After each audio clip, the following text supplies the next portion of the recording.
of course, fantastic atmosphere downtown, still a great place for live music and plenty of things to do around the Atlanta area. Beautiful weather that we've had this race week.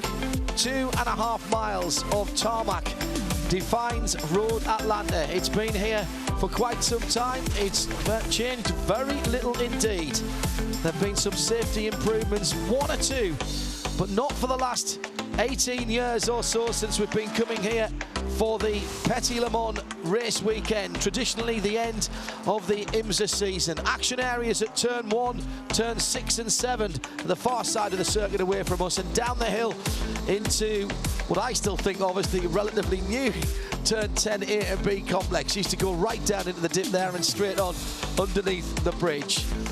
It's a championship defining race this weekend on a circuit that demands complete concentration and respect. And the drivers and teams of the Continental Tire SportsCar Challenge have 2.5 hours left of their season. What will the outcome be? How will they judge their season at the end of the next 150 minutes? Jeremy Shaw is alongside me. Our Continental Tire pit lane reporter is Shea Adam. We'll hear from her throughout the race.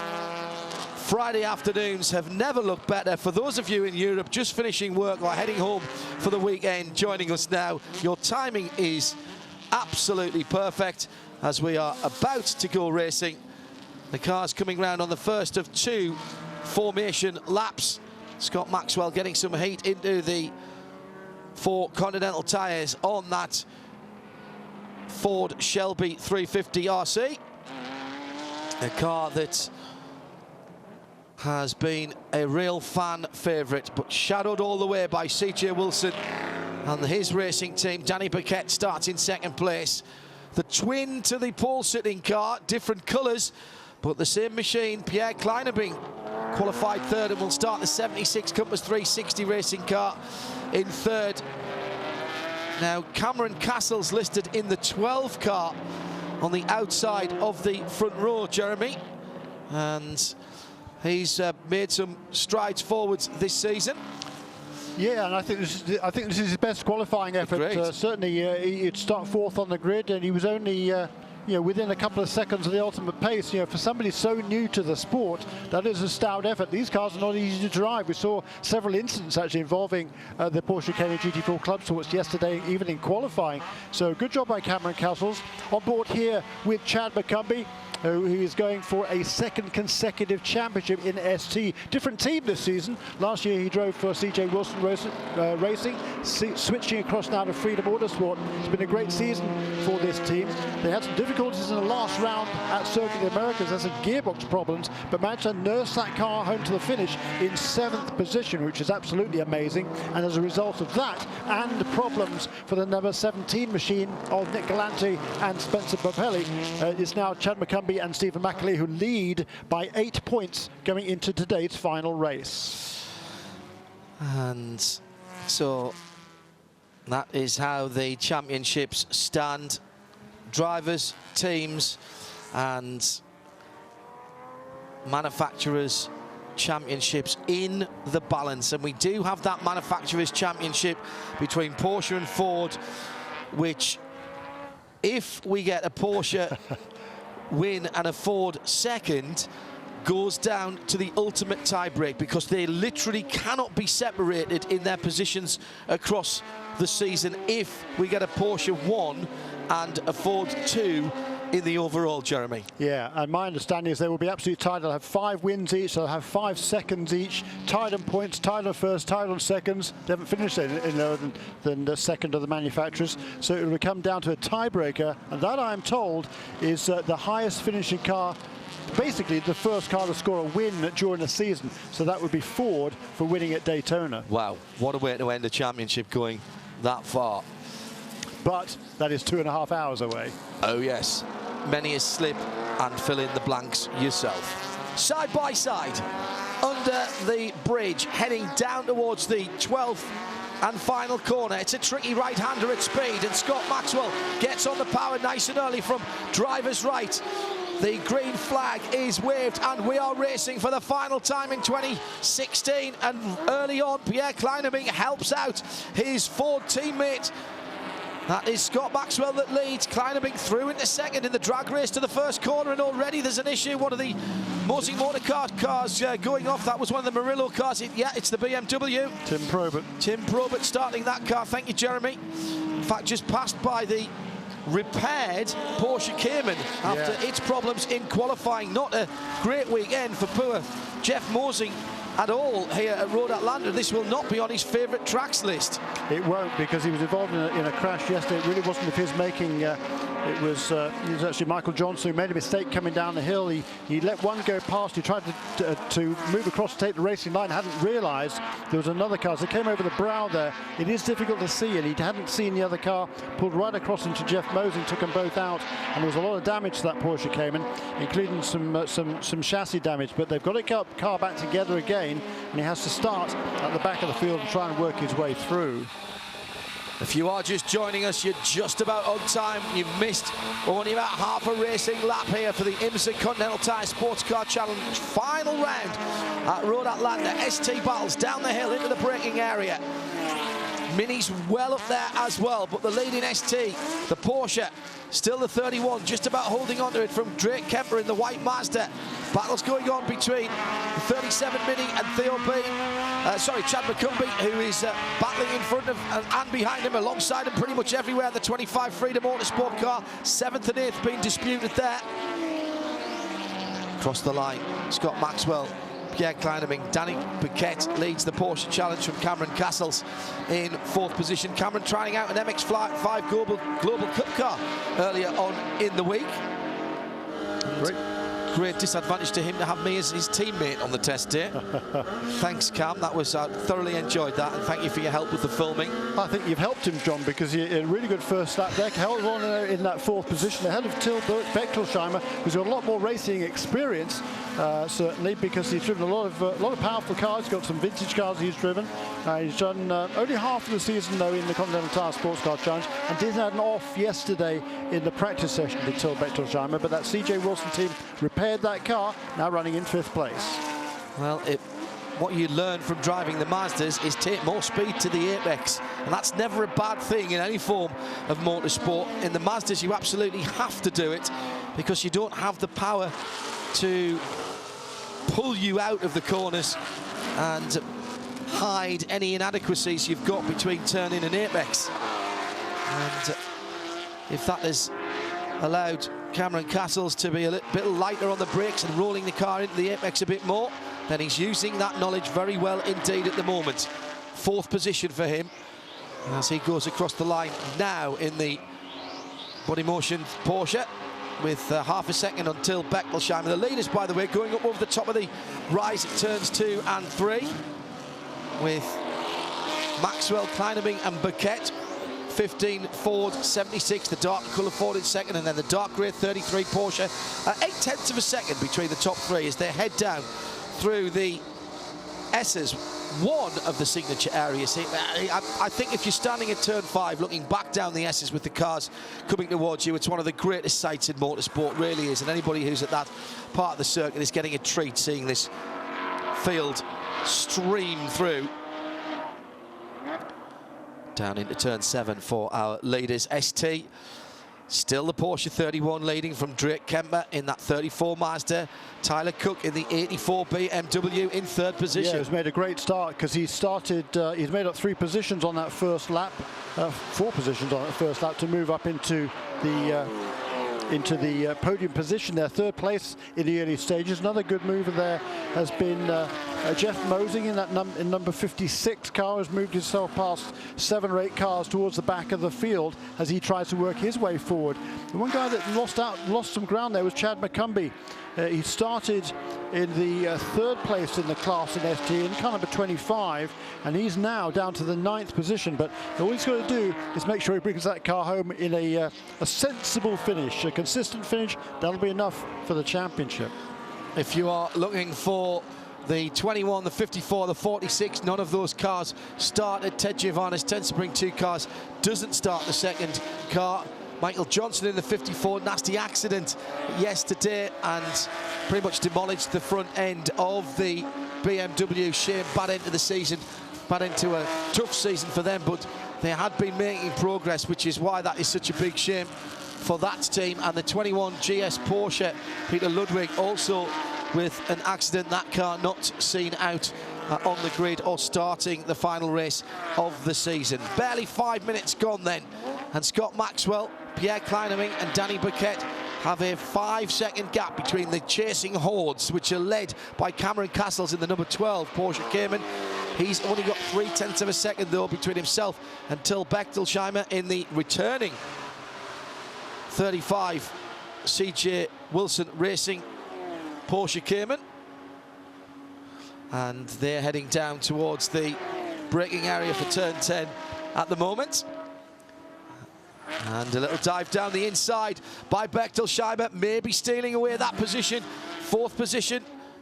The leaders still a very close concert here, and certainly Scott Maxwell not getting away.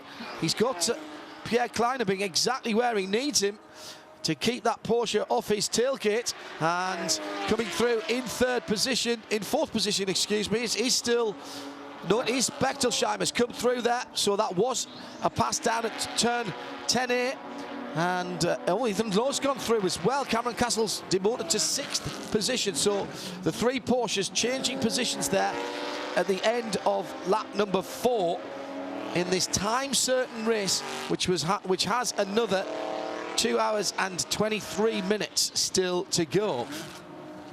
Yeah, all sorts of. So Cameron Castles, as you say, lost a couple of positions on that lap, but the 3 leaders staying pretty much nose to tail here in the early stages. And you know, the Fords weigh an awful lot more than the Porsche Cayman GT4 Club Sports. The differential in weight, well, the Fords weigh in at 3,420 pounds. The Porsche Cayman's at 2,940. So yes, not much less than 500 pounds difference between those 2 cars. The Ford, of course, has a lot more grunt. We saw that at the beginning of the race, because number 76 car from the 2nd row, Pierre Kleineming, was able to accelerate past Danny Burkett. Very frustrating for him into the 1st corner. But you know, now the heavy cars, they're going to be overworking their tyres, and that is what Danny Burkett hopes to work in his favour, as his car is more consistent on its tyres. And speaking of tyres, from Continental, a very pleasant 69 degrees Fahrenheit in the air, 102 degrees Fahrenheit on the track at the start of the race. Live from trackside, IMSA Radio with sound and vision perfectly synchronized, bringing together our sports car and endurance racing community around the world. We're at Road Atlanta for the last 150 minutes of the Continental Tire SportsCar Challenge for 2016. Jeremy Shaw, John Hindhaugh and Shea Adam down in the pit lane. Down here with Eric Foss. Eric, it's always hard when your car sustains any form of damage and the team has to rebuild it. How much more difficult is it when the first time you're subsequently driving it is in the race? You know, unfortunately, this isn't the first time this year we've been in this situation. Road America, when I hopped in the car, we had quite a bit of damage, actually more than yesterday for that race. But, you know, this Murillo racing team is just phenomenal. I hate to say these guys are getting used to it, but they know what to do when the car is in a situation. And Jeff right now is doing a phenomenal job, and just really thankful to be here. And we'll put our best show on, and we'll see where it pans out. He's been a little under the weather this week, not feeling so great since that win. Did he party a little too hard? I wish that was the case. Unfortunately, Jeff just caught a flu and had a fever for over a week. And when I got here on Monday and saw him at the hotel, I was really concerned about his health in general. But, you know, he just stayed low, didn't do the test day, and really kept getting hydrated. And he's a lot better pace, a lot stronger today, but he's still not feeling 100%. Coming into this race, you guys do have a shot at the championship. Has that entered your strategy plan at all? I mean, ultimately, 2 races ago, we didn't think we really had a chance at anything, and we're very thankful to be in the chance of winning the championship. But ultimately, you know, we just go out there, try and execute. This is my home track, my family's here, and you know, this is one of my favorite places to race. So I just want to win here on that principle alone. If that puts us up at the top of the championship, that's a bonus. As long as there's a smile on your face, you're doing something right. Good luck today. Yeah, thank you so much. I appreciate it, Shay. Change for the lead in the ST category, coming to the end of that lap. And Tyler Cook has gone through. Drake Kemper followed him through the BMW and the Mazda, going past Jason Rabe, and the Mini 73 looking likely as well at the moment. And behind them, the 25 Mazda of Chad McCumbee. Now he's made up a few positions as well. No, ninth, that's about where he started the race, but he's hanging in there. There's a good three-car battle there with the Mini of Nate Norberg. And he's just going past it. Oh, but he's forced to the driver's right. Almost a little touch there as they came down into the turn 6 area. The two HART Hondas running together. Yeah, and that new leader in ST then is Tyler Cook. Made that move on the last lap over Jason Rabe, and also Jason Rabe, the pole sitter, also lost the position to Drake Kemper in the number 34 Alara Racing Mazda as well.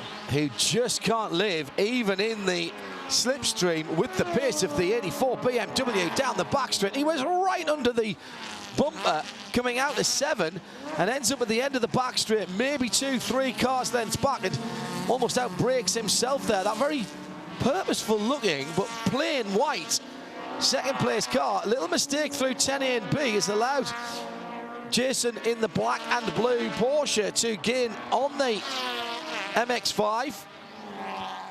And they head down to turn 1. That's given a breathing space to the ST leader Tyler Cook, 9th position overall. Not missing any action at the front of the field. Till Bechtelscheimer has pulled away by a couple of seconds from the chasing pack, but is now 8 seconds behind the leading trio, which is still Scott Maxwell from Pierre Kleinebring, the two Fords, 15 and 76, and Danny Burkett about a second and a half further back in 3rd position for the 33, the dark grey Porsche Cayman. Not for the first time this season, seeing the boot lids, the trunk lids bouncing on the 93 HART Honda. Waiting to find out what their team plans are for next year. Spoke to them earlier on in the season, and they were hopeful that they might be able to get their hands on one of the new NSXs and perhaps move up to the IMSA Championship. Of course, it's going to be Michael Shank Racing who run the two factory work supported car. Let's go forward, let's go forward. That's what the hand signals are at the moment from the number 25 Chad McCumbee to Norenberg behind him. Don't fight me, let's work together is what he's saying. Yeah, well, we know the back end of that Mazda is pretty stout because it was being pummeled all the way through, pretty much all the way through the race, well, half of the race at COTA a couple of weeks ago, Circuit of Americas, because it had lost a couple of gears, so it was getting constant bump drafting. Gears left. Yeah, constant bump drafting for its teammate behind him. That wasn't bump drafting, Jeremy. It was being pushed. Yeah. It's as simple as that. I mean, they would not have got to the end of that. It was an extraordinary thing to see, and how either of those cars made. That was a tough last 40 minutes, is what the drivers were saying. Really? So you've got one car that is losing gears to the point where I think it only had, it certainly didn't have top gear, and I think it might have only had 2nd and 4th or something like that, or 3rd and 4th.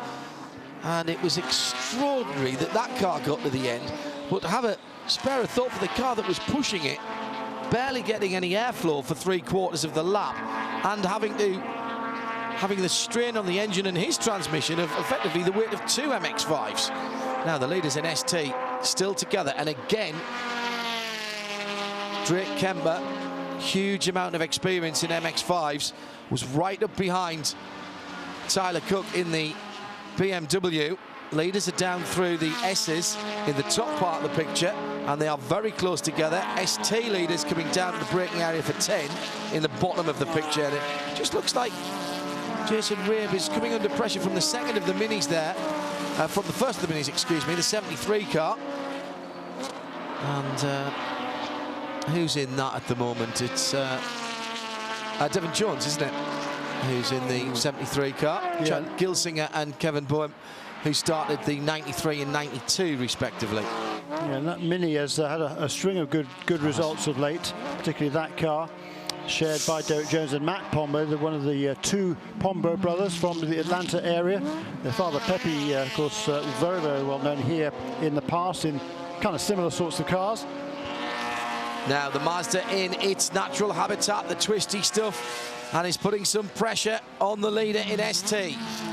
Sliding a little bit wide, the 84 car just feeling the heat, and Tyler Cook knows, well, somewhere behind him is the 34 car. Barely be seen the little Mazda, it's so low and narrow, pitching the car in a beautiful four-wheel drift to turn number 6, now 7.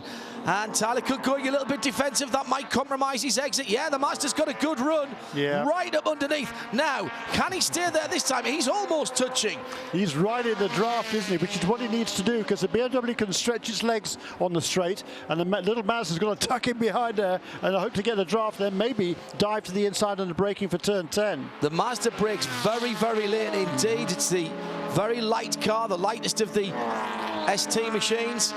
As he goes down the hill, though, he's nowhere near. That BMW power is keeping Tyler Cook ahead at the moment. Tyler driving immaculately, not leaving even a couple of inches to get through.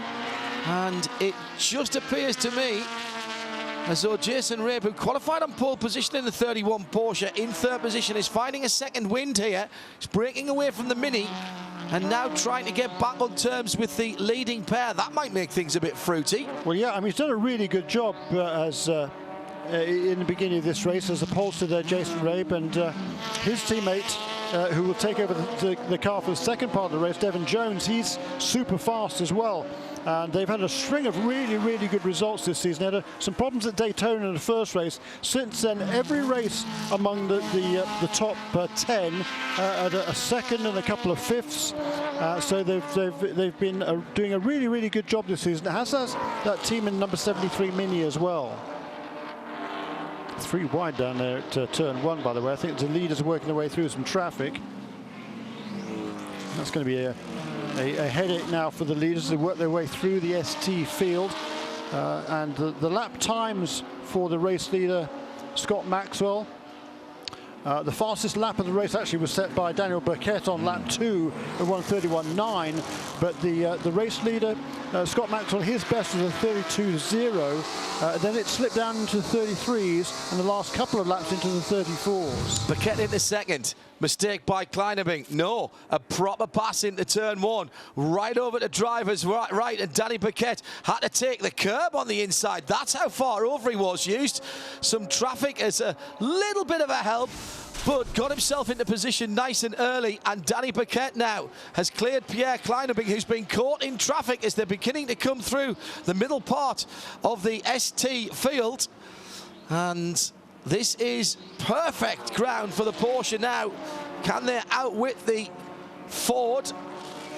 Here comes Danny Burkett. He's just half a second behind Scott Maxwell. So what must have happened to the two Hondas? 93 and 92 were running in nose-to-tail formation. Correct. In 1, 2, 3, 4, 5th and 6th places. Well, they've now fallen back a little bit. Theo Bean has come from, well, a fair way behind him. He's at least a second behind him a couple of laps ago. He's now ahead of both of them. The number 92 car has fallen a couple of places farther back as well. So, yeah. And behind, incidentally, the Chad McCumbee, the championship leader in car number 25.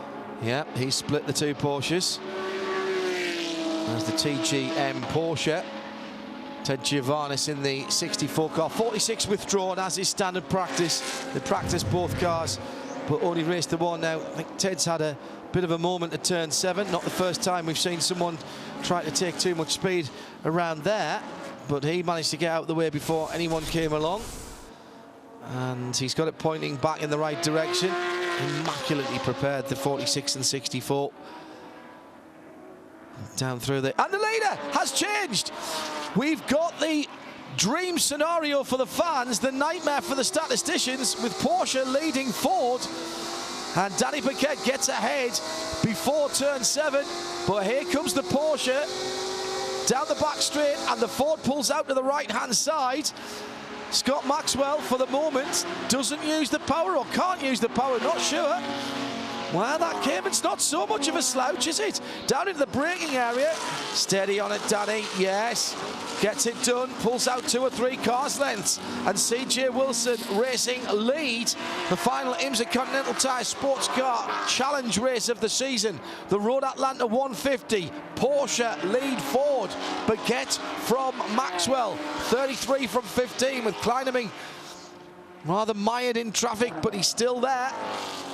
Has got into some clear air now.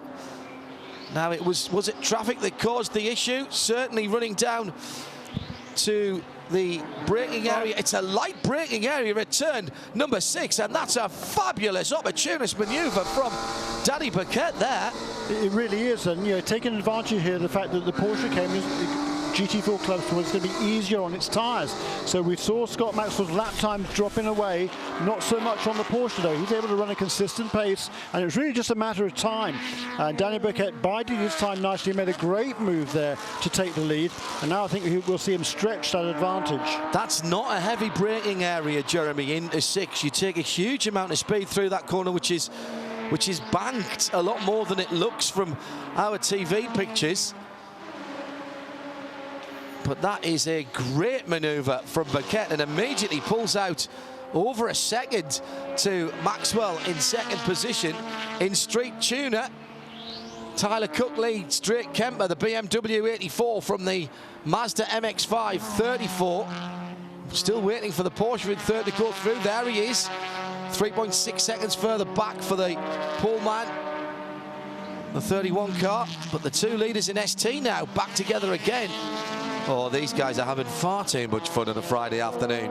It's Fast Friday at Road Atlanta, and the 2.5 hours has already had plenty of action in the opening 22 minutes, with plenty of time to go for more entertainment. There's a Mazda behind there somewhere. There are 2 cars in there. We saw a picture. Oh, whoops. Oh, there's Cameron Castles. Oh, no, Cam. And that looks like the final corner, just off to our right. And yeah, full course yellow. And there's a full course yellow. This is not what the CJ Wilson team wanted to see. Now, side by side with the Aston Martin. Was there a touch? There was indeed. It was the lightest of touches, but you don't need much there. The cars are so on the ragged edge, and that's a big hit backwards for Cameron Castles. The good news is the tyre wall has done its job and kept him away from the hard concrete surface, but there is damage to the left rear of that car. And that is such a shame for the body motion team and for Cam. He was doing really well there. He was, but you've got to know when to hold him and when to fold him. And clearly the Aston Martin had a better run down the hill. It was nosing ahead. He's trying to hang on around the outside there, and it's not really the place you need to be. I think the discretion would have been a better part of valor there, Cameron, to be perfectly honest. Tuck him behind him. And then try and make a move later on, because the Aston Martin had position on the Porsche. Very unfortunate, and perhaps a little bit of an inexperience there from Cameron Castles. One less car for Porsche to score in the championship, of course. Not the leading car in the class, though. And a huge chunk taken out of the right rear quarter panel of that body motion. Cayman, full course yellow then. And the Audi safety car pulls out of the pit lane in front of us, the Audi R8. Not too shabby a ride for our safety car driver. Now the good news at the moment is, with 25 minutes in, do you pit stop, do you not pit stop, Jeremy? There is a car between Danny Baguette and Scott Maxwell. It's one of the Freedom Autosport cars. It's the 25 machine of Chad McCumbee. They were going through the field. Now he should get a wave by here. Yeah, the race leader there was kind of halfway through the pack in terms of the ST field, and all of those cars that were trapped in between Very nearly a shot going down the hill there as everybody checked up. Some people are not paying attention. But anybody who's trapped between the safety car and the ST class leader will be allowed to move their way to the front of the pack, go past the safety car and run around to the back of the pack. They hadn't been lapped by their class leader, so in order not to be disadvantaged unnecessarily by the full court timing of the full course caution, they can all cycle around now and take up position at the back of the field.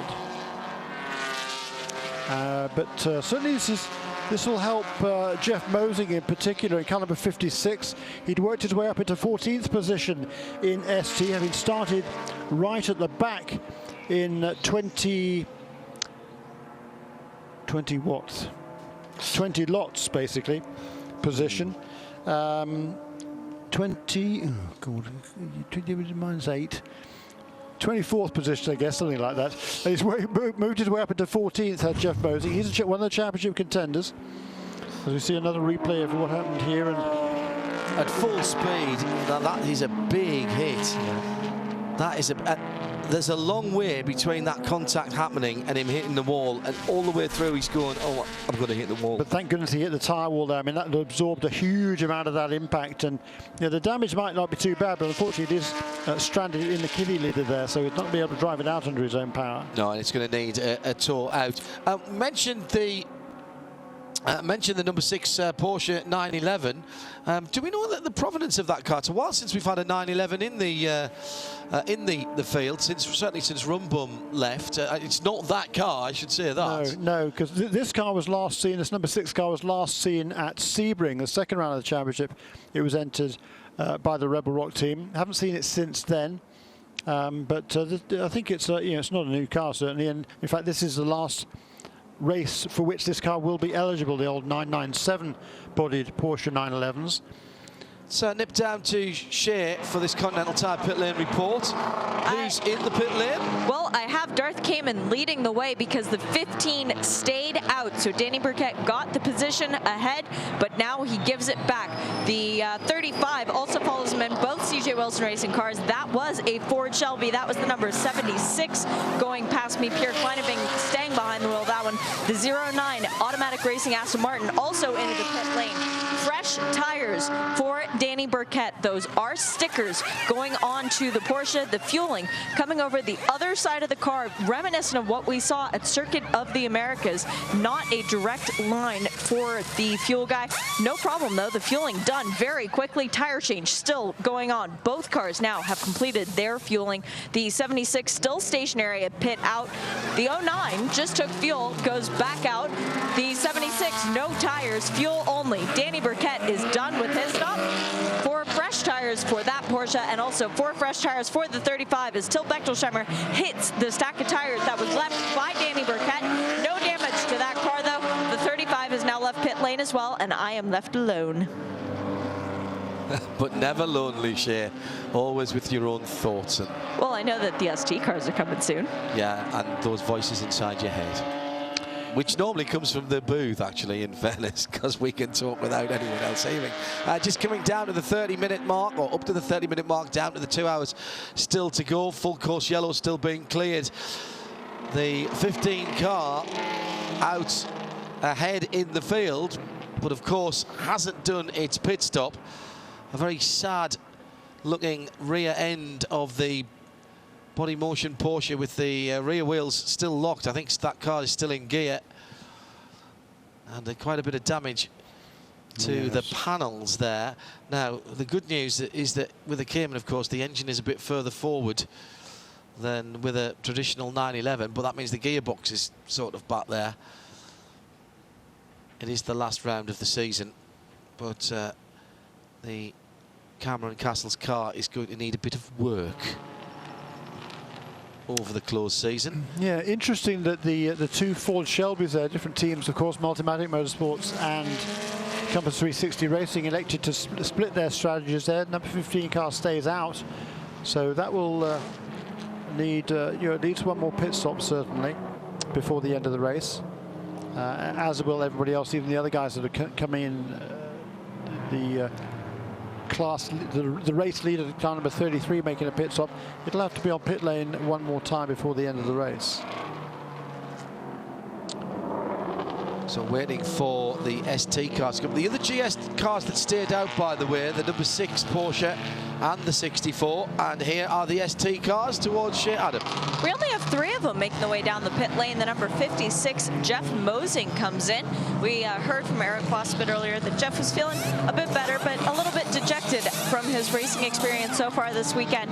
He has put the car up on the high jacks and getting new Continental tires for Jeff Mosing. So they are going to fuel him and give him new boots. He is the only car in the championship hunt doing this. Both of the other C360R racing cars have come in as well. They're both Audis, the 74 and the 75. Fuel and tires for those cars as well. So they're doing fuel and tires for those two, but they did not do fuel and tires for the Mustang. Interesting. A little bit of damage to the front of the 74 as Jeff Mosing now leaves his pit box. Very good stop by those guys, the Murillo Racing team.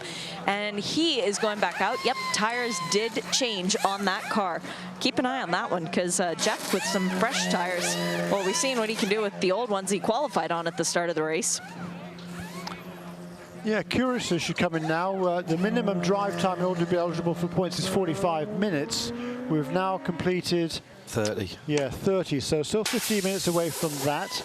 The good news is they made that change of tyres, and we're going to be under caution for a little while yet. But you know, Jeff 74 Mosing, hasn't fired, Jeremy. It hasn't. But 74 hasn't fired. Number 56 car, it was, you know, in championship contention. He made up quite a lot of positions, but still electing to come onto the pit lane and give up all that track position again. Curious about that one. But of course, he's at least changed the tyres. So that's one less thing they have to do during the pit stop when they do hand over the car to Eric Foss. Damage on the left front of the 74 S3 has fractured something, some kind of cooler. Now, is that oil or water? Dripping just in front of the left front wheel, and there's a little puddle behind the left rear wheel when he rolled forward, and clearly the team had seen that. Still under full course yellow.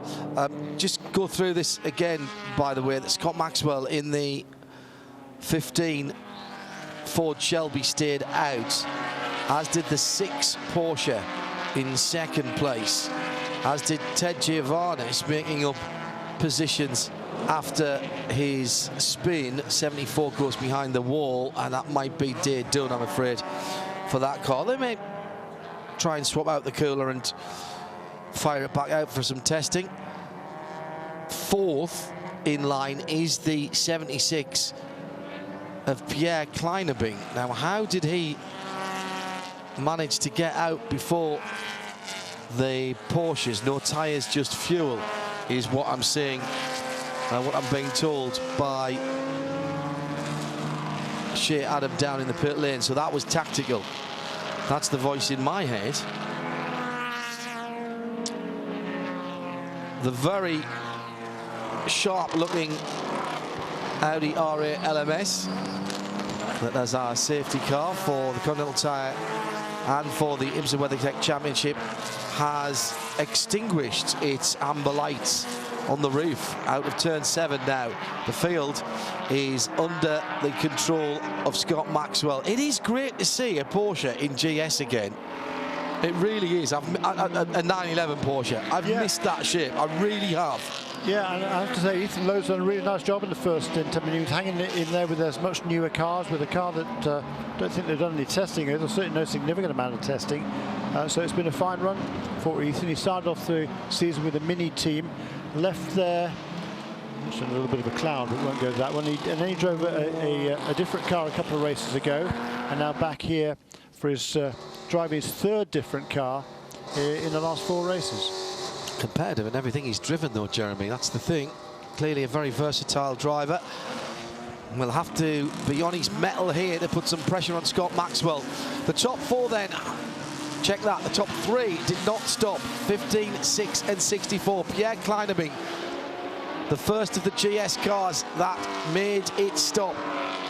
No tyres though for the 76 car. Off has gone Ted Giovannis. He's going to come right back on the middle of the start-finish line, right in front of both of the CJ Wilson Racing team cars. And somehow the guys check up. Through goes the Aston Martin of Charlie Putman, who was in 5th position across the line. He was about to be eaten up by the 2 Porsches.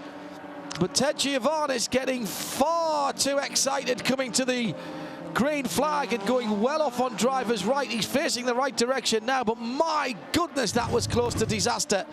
Just ran way wide in front of Pierre Kleinebing and then spins behind him, with Burkett and Bechtelsheimer both having to lock up there. That was very, very close indeed to a huge accident. Gets on the brakes when the car's on the tarmac, and I think has managed not to hit anything there. Yeah, I think you might be right. Sarah Cattaneo got hit at the bottom of the hill on the restart as well, the 44 car. A real schmozzle there. And the Freedom Motorsport number 26 car involved. And that car now into the pit lane for Cattaneo. There was some contact before the start of the race as well with the Miata with that 44 car share. This is going to be another DNF for this car, John. It's been a really trying season. 5 races they've had DNFs. The other one they won, but Sarah is going to try and drive this car back to the paddock. Her right front wheel is kicked out way more to the right than it should be. The suspension is broken on that car, and she's going to have a difficult time making that left-hand turn back into their paddock area. Also noticed off the start, the 92 has its rear bumper hanging very much loose from the car.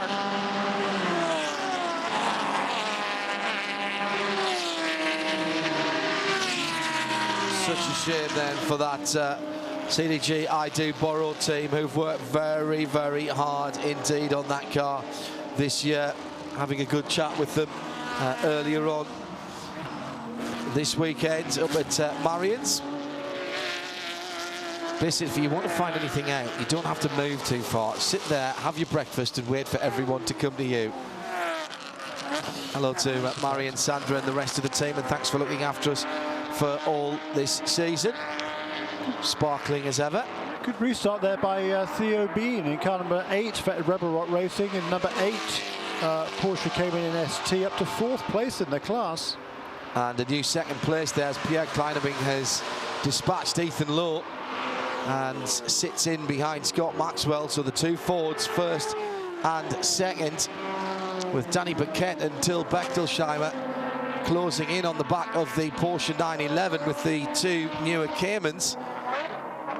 And the 2 Fords getting away, but remember that Scott Maxwell is yet to pit, so he will have less weight on board. He's burned off half an hour's worth of fuel, but he's got half an hour more wear on his Continental tyres.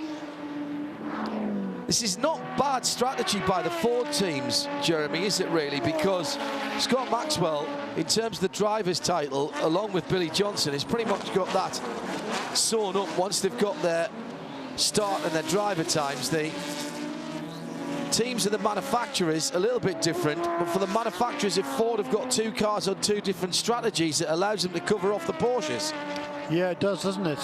So, you know, lots of strategy being played out early in this race, and I'm impressed there by Theo Bean. Got up to 4th place there, and the Mini in 3rd place. In 2nd place now is the number 73 car, driven in the beginning of the race by Derek Jones.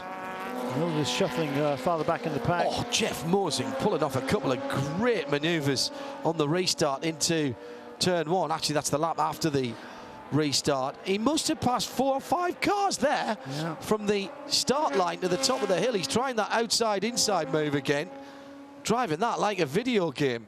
Outstanding stuff from Jeff, who's not had a great weekend, a little bit despondent after the weekend's action. And we have a new leader, and it is Pierre Kleinebing, with the benefit of new Continental rubber, a heavier Ford Shelby 350 RC, but he has gone through into the lead, and it happens coming down into turn 10 here. Unsurprisingly, gets the run through turn 9, swings out to driver's left, uses the extra grip of the Continentals, made that look easy In fairness, Scott Maxwell not trying too hard, no need to fight it. Scott has got a different strategy in his head there. And the Compass 360 guys lead the motor race. Yeah, Kleinerby doing the qualifying. That was a change to their tactics. Scott Maxwell dropping back into the clutches of Danny Burkett, who's now jumped across the gap to the Fords. I wonder if that's why the pass was made, because Burkett was coming so quickly. Ethan Lowe has dropped behind both of the Caymans of CJ Wilson Racing.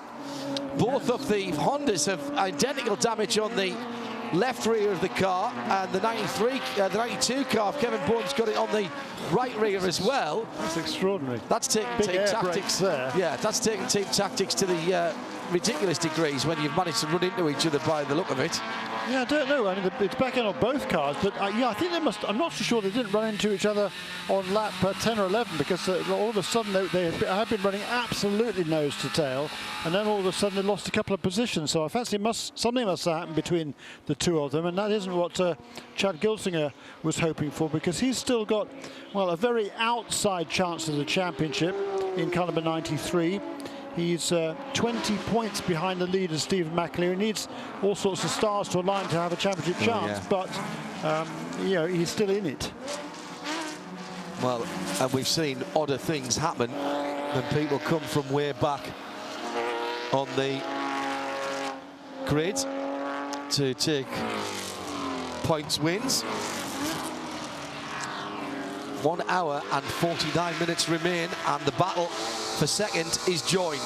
Now, down into turn 6, this is where the pass happened before. Scott Maxwell wise to it this time, as Danny Burkett drags up behind the big Ford. Can't make it happen this time, and a problem again for the Murillo Racing number 65 BMW at the bottom of their hill. Oh, that's odd.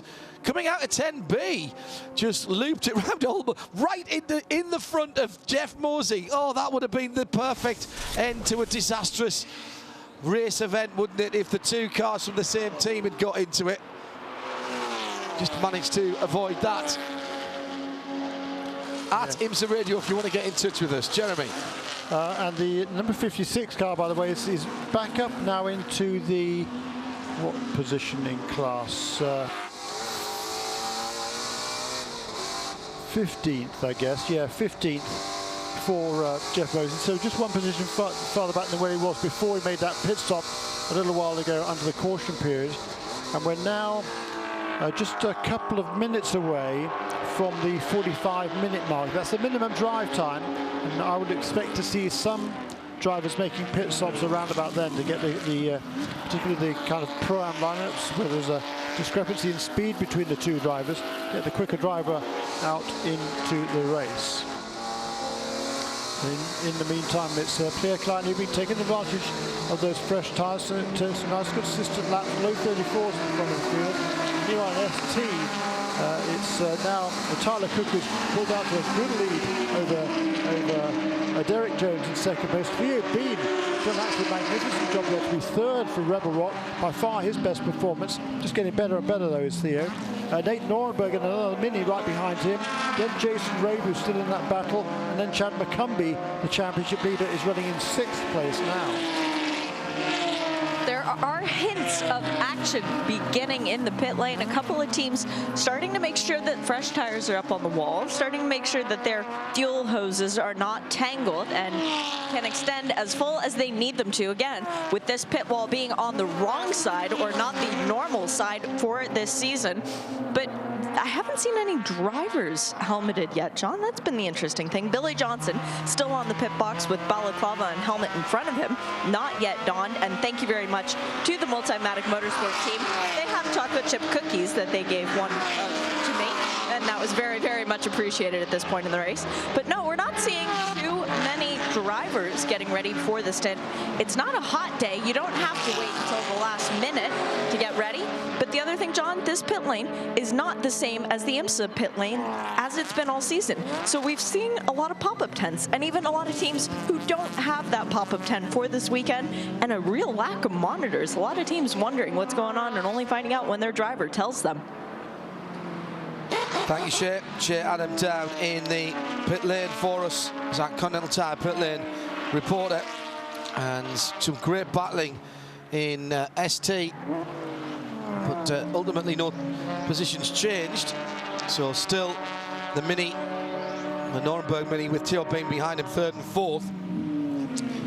So BMW, Mini, Porsche, Mazda, Porsche in the top 6 of ST. Yeah. And this time, no. Oh my goodness.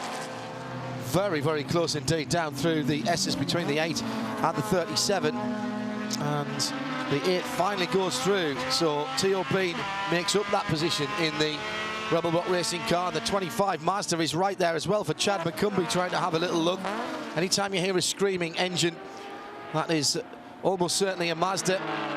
New 33, new race leader. Danny Burkett has raced past 2 of the Porsches, and Scott Maxwell has been passed by he's got a Pexelsheimer. He's in the pit lane. He's in the pit lane. Shea Adam is there. Shea? The white Ford Shelby GT350RC comes into the pit lane with its orange mirrors, prepared for Scott Maxwell to get out of the car for the last time this season. We talked to Scott yesterday when he told us that they are working on 3 championships. Well, Drivers' Championship for Scott Maxwell has now been achieved. Now it is up to Billy Johnson, who, from the time I said it, did not have his helmet on, put his helmet on in record time. Not that he was waiting to be told by the team. He was just watching the monitor that they have set up in front of him so closely. Driver change is complete. Right side tire change also complete. Fueling still going in. This is one of the cars that does not have to worry about the pit wall being on a different side, because the fuel hose goes into the middle of the boot area. Tire change is almost done. A bit of a trouble on the left front, as now all 5 lug nuts on that one have been secured. And Billy Johnson goes out. We need to watch him for the next 45 minutes, make sure he gets in his time so he can be crowned a 2016 champion. Also coming in is Ted Giovannis after that crazy spin. He is in the number 64, and Guy Cosmo will be taking over that Porsche Cayman. Share the left front. Is that the troublesome wheel for the Multimatic guys? Was that the one they had to hit with the bit of wood earlier in the year? Yeah, it was. I had to actually think about that, because the pit wall, of course, was on the other side. So it was the wheel facing outwards. Yeah, that was the left one. That was the one they threw the kitchen sink at. Yes, and I'm surprised he came in. I would have thought he needed to come in that soon. So I think maybe the tyres were just getting beyond comfortable for Scott Maxwell there. I'd be curious to know why he got out. I was expecting him to go a little bit further before he came onto pit lane. Here was the pass for the lead down into turn 10 a couple of laps ago. Pierre Kleineming unable to hold back the unstoppable force of Danny Burkett. And as they go into their stints, it's the Porsche that gets better towards the end of the stint, the lighter car. And although the Shelby Ford, or the Ford Shelby rather, is burning off fuel, it has a lot more weight to push around, and all the consumables, tyres, brakes, etc., all struggle on the long runs. And in fact, it looks like Pierre Kleineming is going to struggle to hold on to second place as Till Bechtelsheimer is charging up to him. And even the faster parts of the circuit, the CJ Wilson car catching him up. So in ST, this great battle behind the leaders. Tyler Cook from Derek Jones by about 2 seconds, the 84 and 73 Mini. Then 5 seconds further back, Theo Bean is trying to bridge the gap in the number 8 Rebel Rock Porsche. And then there's 4 cars within no time at all, as into the pit lane, Till Bechtelsheimer. Shane. Minimum drive time has been met. Till Bechtelsheimer is going to get fuel.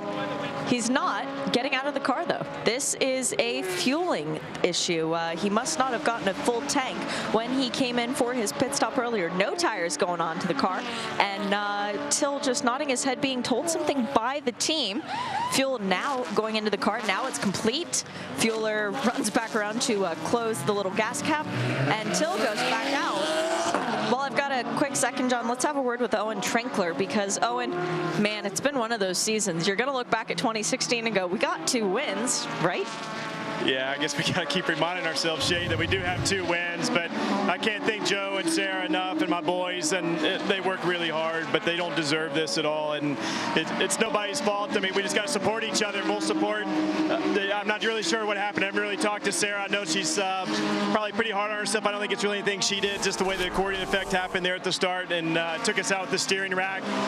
We had a great car today. We were contenders for the win, which we have been all year in the back half of the year. We just had some bad luck. And I can't thank everybody at Honda when we started the Honda. We get the win at Sebring and supporting us there, and then we moved to the Nissan, and she's adapted to that car really well, and that change was for her.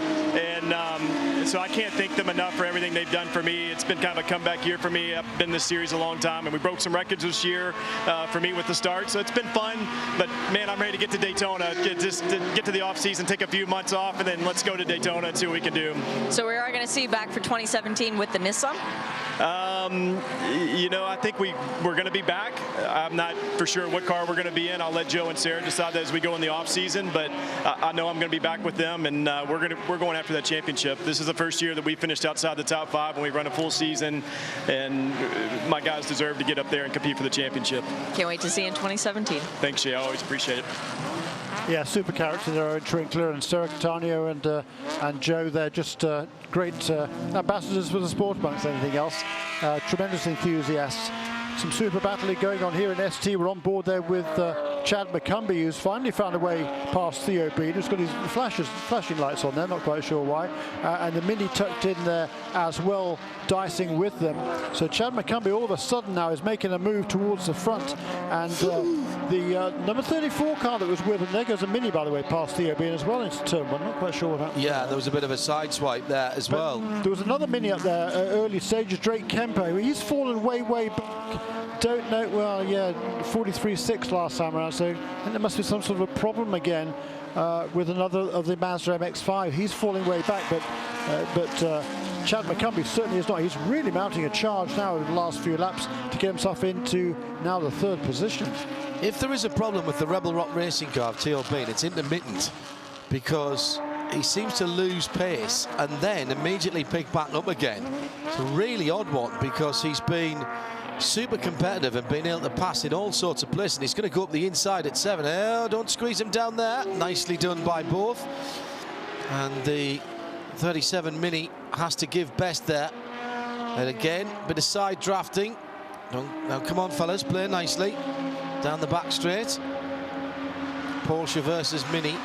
2 rather odd cars to be racing side by side, but they are. Theo Bean's gone further up the field.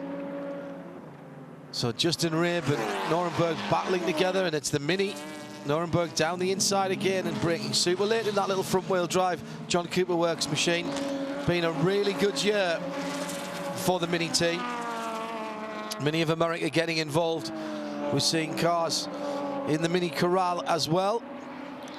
2 Hondas. I wonder if they've been bump drafting each other a little too well to get those rear bumper issues. Tell you who is charging on there also is Tom Dyer. He's taken over the wheel, number 75 Audi from Ryan Block at that first pit stop. So underneath the or before the 45-minute time delay, but he's absolutely charging now. Is Tom Dyer up into 7th place from the back of the pack and circulating on that last lap. Well, a second, a whole second quicker than the ST leader Tyler Cook. Robin Liddell, we've been mentioning how well Theo Bean has been doing in your number 8 Rebel Rock Porsche, but he seems to slow down every now and then. Is there an intermittent problem with the car? Not that I'm aware of. I'm not listening on the radio, actually. So, you know, he's been doing a great job. And to be honest, the car's been running really well this weekend. All the crew at Rebel Rock Racing have been working so hard to improve this program. You know, we've just reinvented so much with the car and the team. And it's been a challenging season, but it's been really quite exciting to see the performance of the car get a lot better in the last 2 or 3 events. So, you know, started out the season with Elliott Skier, finished 3rd at Daytona. Then we were just in the doldrums forever, and you know, we couldn't get out of our own way on a lot of things. The processes and everything with the team are so much better, and I really think the team's got a bright future. I mean, there's been a lot of investment made, a lot of people and everything else. So yeah, it's really exciting to see him up there, and I'm not aware of any issue. I saw the hazard warning lights on the car flashing, but I don't know how he managed to get those on. But anyway, he's maybe all arms and elbows in there, but he's certainly doing a great job. Do you ever hit those on purpose to try and intimidate the cars around you? No, because you just look goofy, right? I mean, I don't know what, I think the switch is under the dash, and I think it's actually getting operated by going over the curbs and stuff. I'm not really sure, but anyway, we won't worry about that. He's doing a good job, and if it's putting people off behind, then so much the better. Yeah, you can flip that off when you get in the car. You'll be in it as soon as we get to a yellow, yeah? Well, I think if it goes yellow now, I think most of the front-running teams will probably pit, so we're not quite there in fuel, but you know, we tend to gamble a little bit in this series. You usually get a little bit of yellow here and there, and usually tend to gamble a bit on fuel strategy that way. You don't necessarily expect a full green race with Continental Tire Challenge. Well, good luck today and tomorrow. Thanks very much. Tell you what, there's some frantic battling going on now among that group with Theo Bean and Ryan Block. He's worked his way past all of them in that Compass 360 Audi. He squeezed past, going down the hill through the S's ahead of the Mini there. That was really dodgy, using the 4-wheel drive there as he gets it onto the grass on the exit. But boy, that was a big pass from Tom Dyer. Great character, Tom. A top go-kart driver for many, many years. Hasn't had enough opportunities. That was a go-kart move. It really was. That was a go-kart move, sliding around the outside like that. You know, in some series, Jeremy, they have different coloured sidewalls to tell you what compounded tyres they got on. Well, that Audi at the moment on the left-hand side has red sidewalls, and that means he's been into the clear.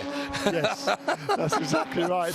You know, he's been mainly driver coaching for the last several years, but got an opportunity here to fill in a few races towards the end of the season. And boy, is he taking full advantage of that, because Tom Dyer now is up in the 4th place. That's Jeremy Shaw. I'm John Hindorf, and we're trackside on IMSA Radio for the final round of the IMSA Continental Tire SportsCar Challenge.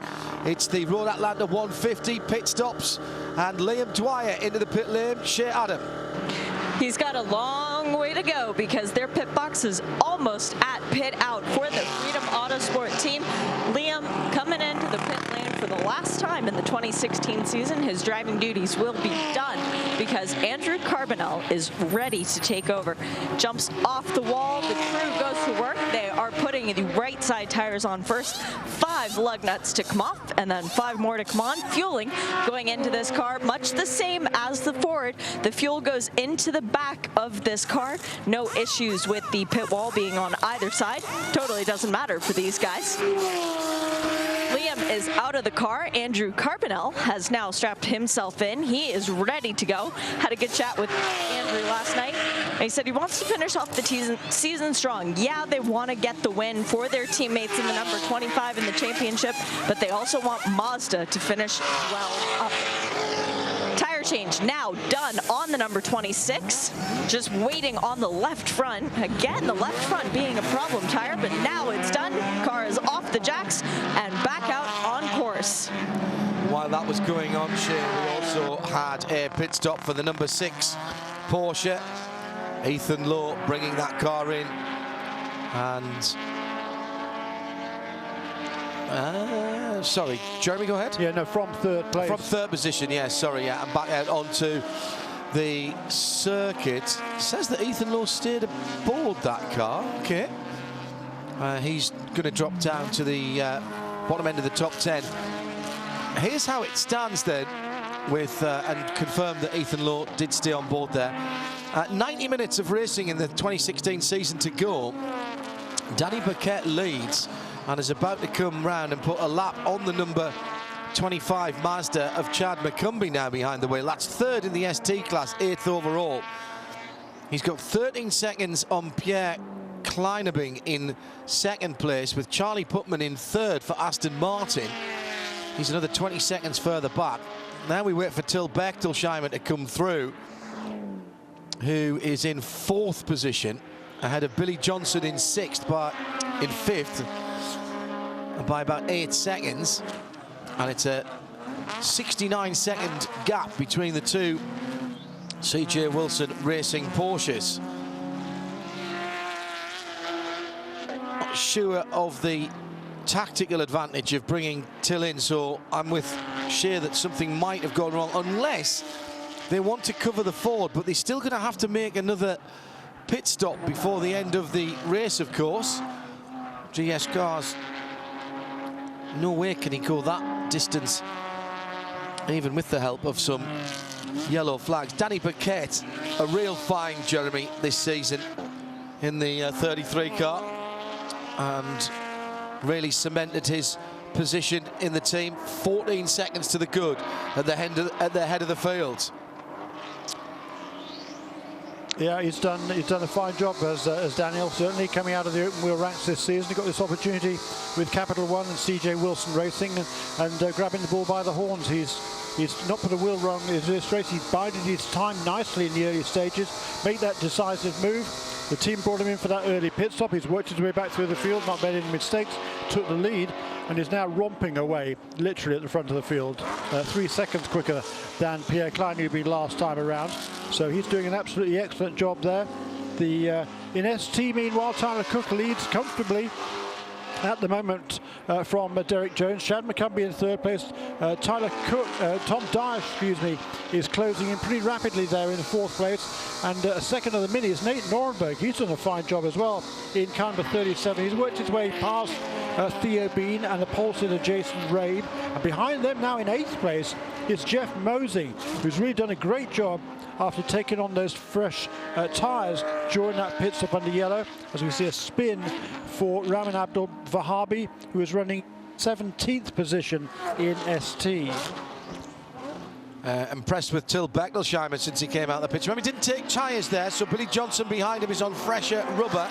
Got held up last time around in the traffic, but before he hit that traffic, only the leader lapping quicker than... Oh, there's the bumper on the second of the two Hondas, scraping the ground. That is worthy of a black and yellow, isn't it? Because it's going to fall off, and then we're going to have a debris flag.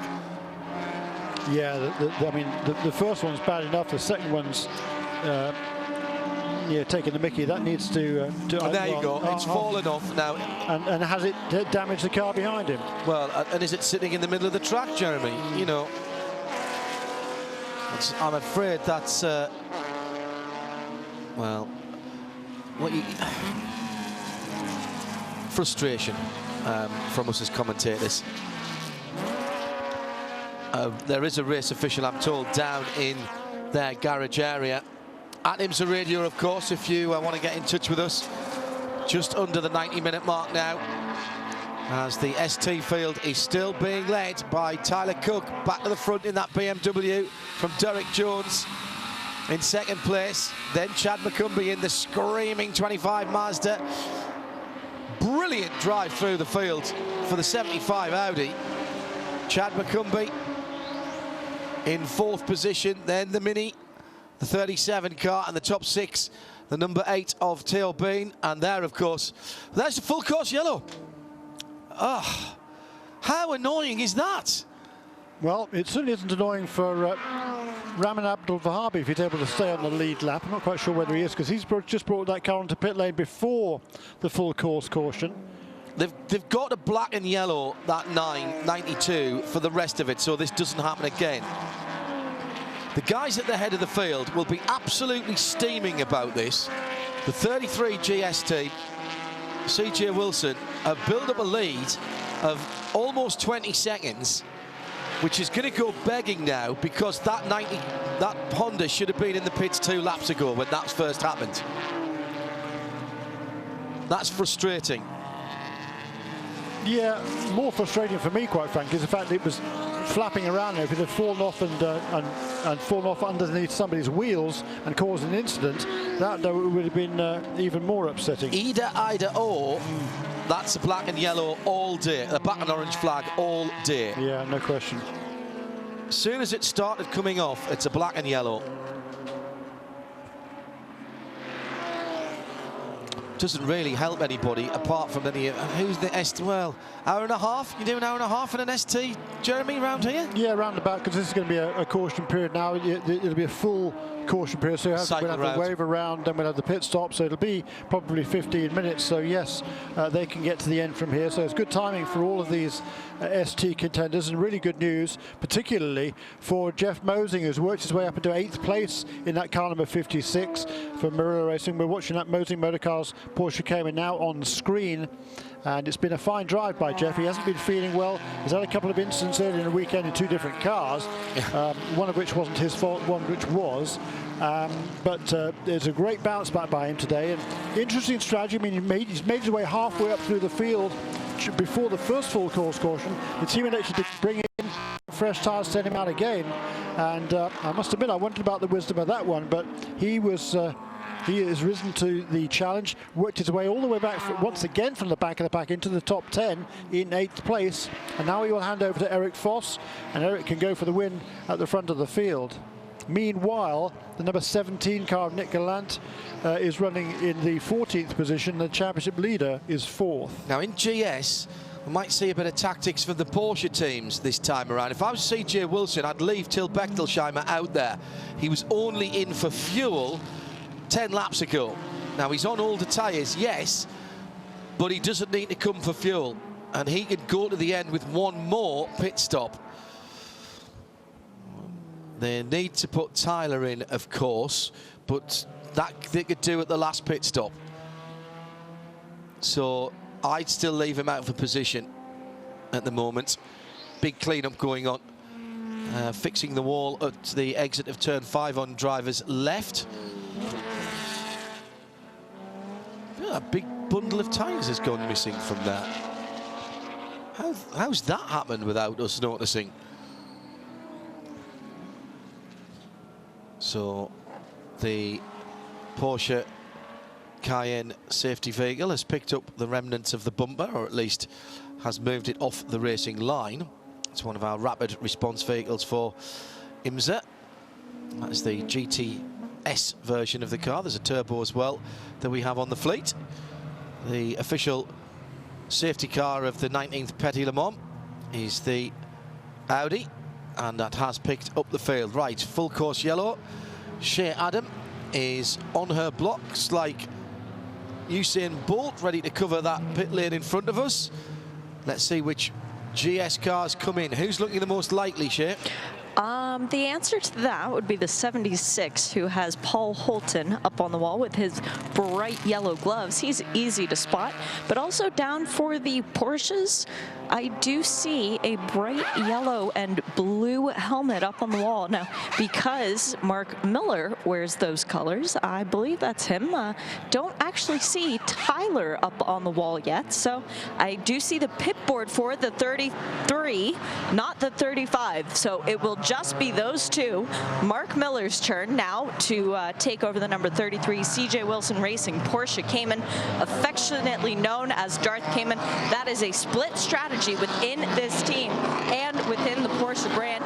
Pierre Kleinebing goes all the way down. His pit box is the last one on pit lane, so his tire change, which should be happening because of course they did not take tires the last time out.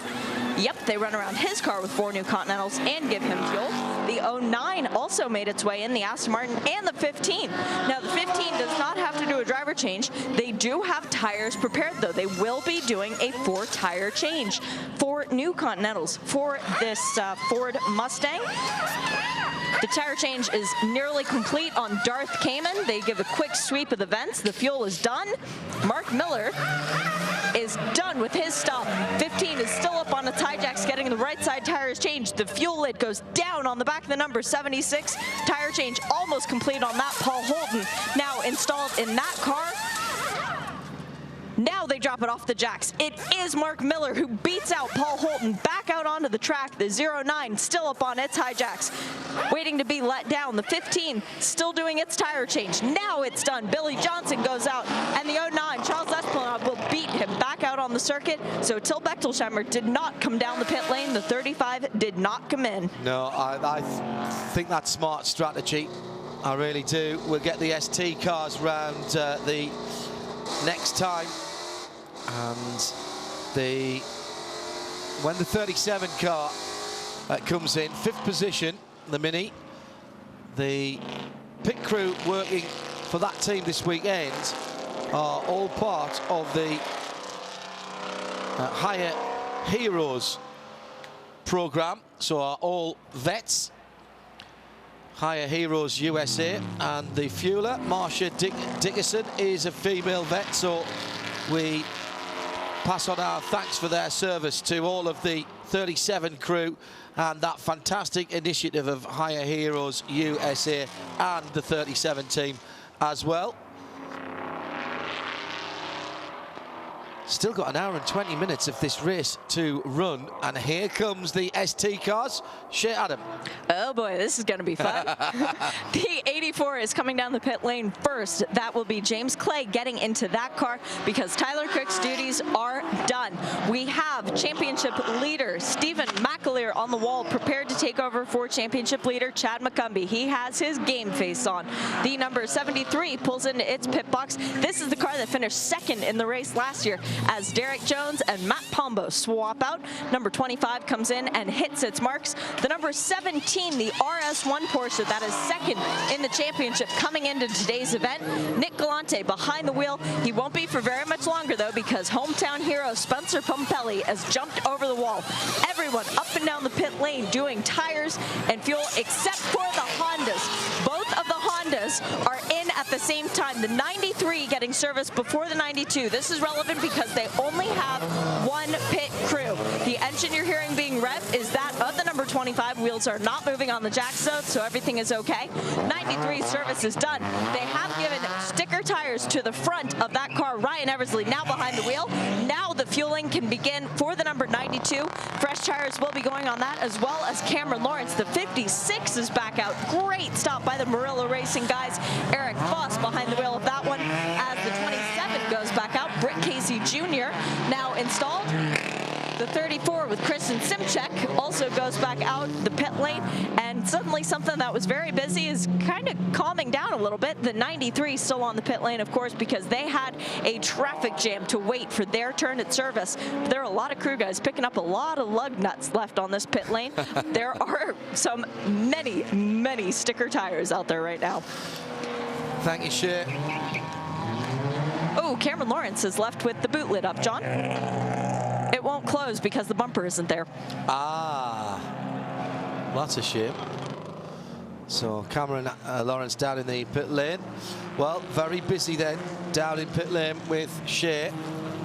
An hour and 18 minutes to go.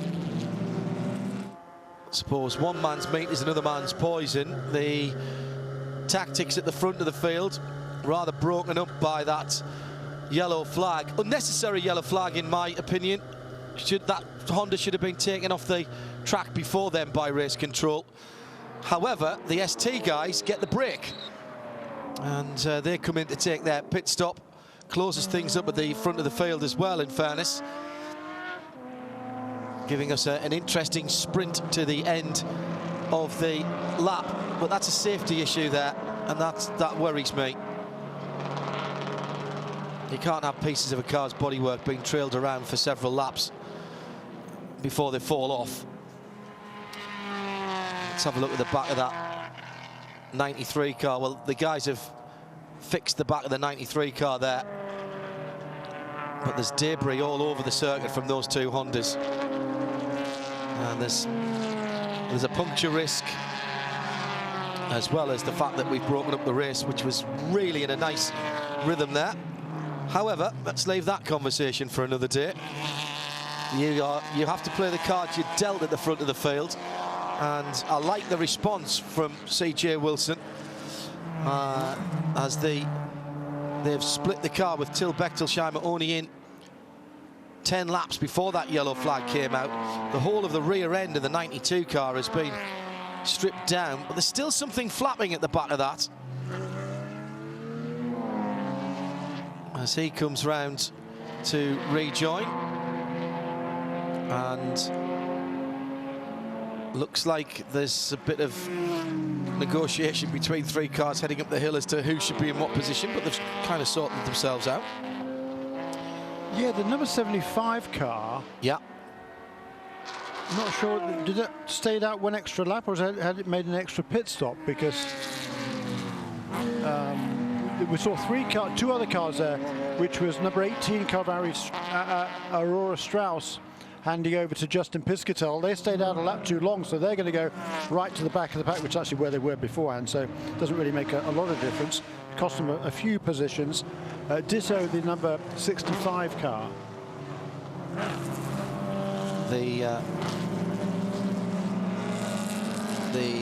Let me get my buttons right here. The 74 car has come out from behind the wall, having had whatever cooler it was split.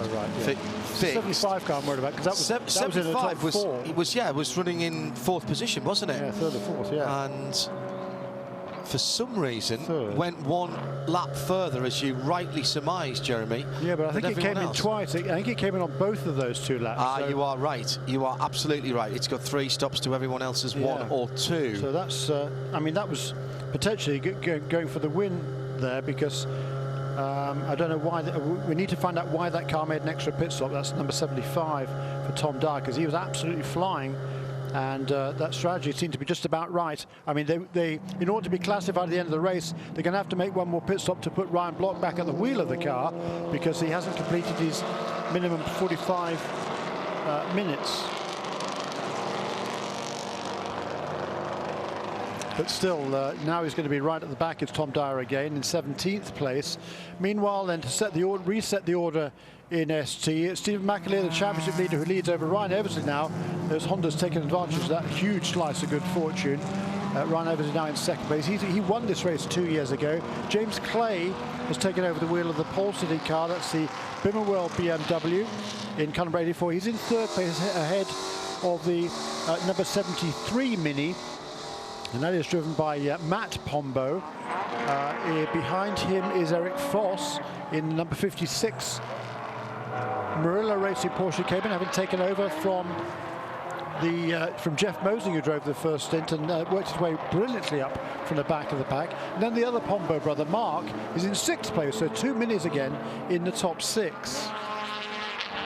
The other mini, by the way, that came in right as the caution period came out. Unfortunately, as it did, it didn't benefit that. In fact, it lost because he lost a lap before he was able to come back out again. So that was really unfortunate for number 52 car.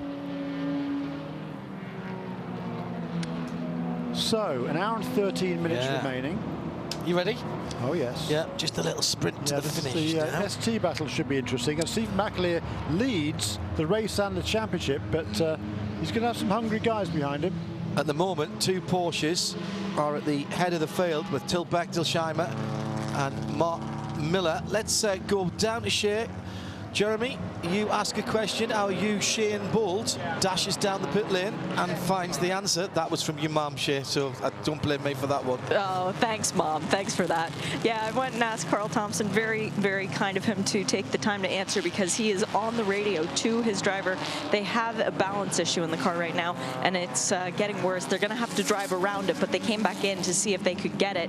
They've driven from the back once before, but the other issue, they can only go an hour and 10 minutes on fuel, so they are in maximum fuel saving mode while trying to come back from the back again. Okay, thank you. Well, they've done it once. No problem. It looked fairly smoothly done, actually. I mean, he just rocketed through the field, in actual fact. He was, I'm pretty sure he was the fastest car on track in ST as he worked his way all the way from the back of the pack after making that pit stop on lap 17 during a caution. You know, by lap, we went green again on lap 20, and by lap 36, he was up into 3rd place. Actually, even before that, 3rd place on lap 35. So it took him 15 laps to work his way through the whole field. Remarkable effort by Tom Dyer, and great to see. Looks like the lights are out on our safety car, so they'll be going green again this time by, and it will be Till Bechtelsheimer who, for the first time, will lead a Continental Tire SportsCar Challenge race. Two guys, meanwhile, trying to make up their lap. That is Ethan Lowe and Guy Cosmo, who had been trapped in between the safety car and the class leader during that caution period, so they've got the wave around and able to rejoin at the back of the pack if they can catch up in time. Right, okay.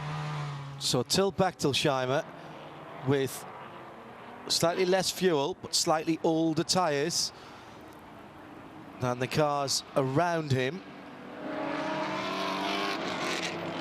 But a lot of this last running has been under full course yellow, so he might get a second heat cycle out of those Continental tyres.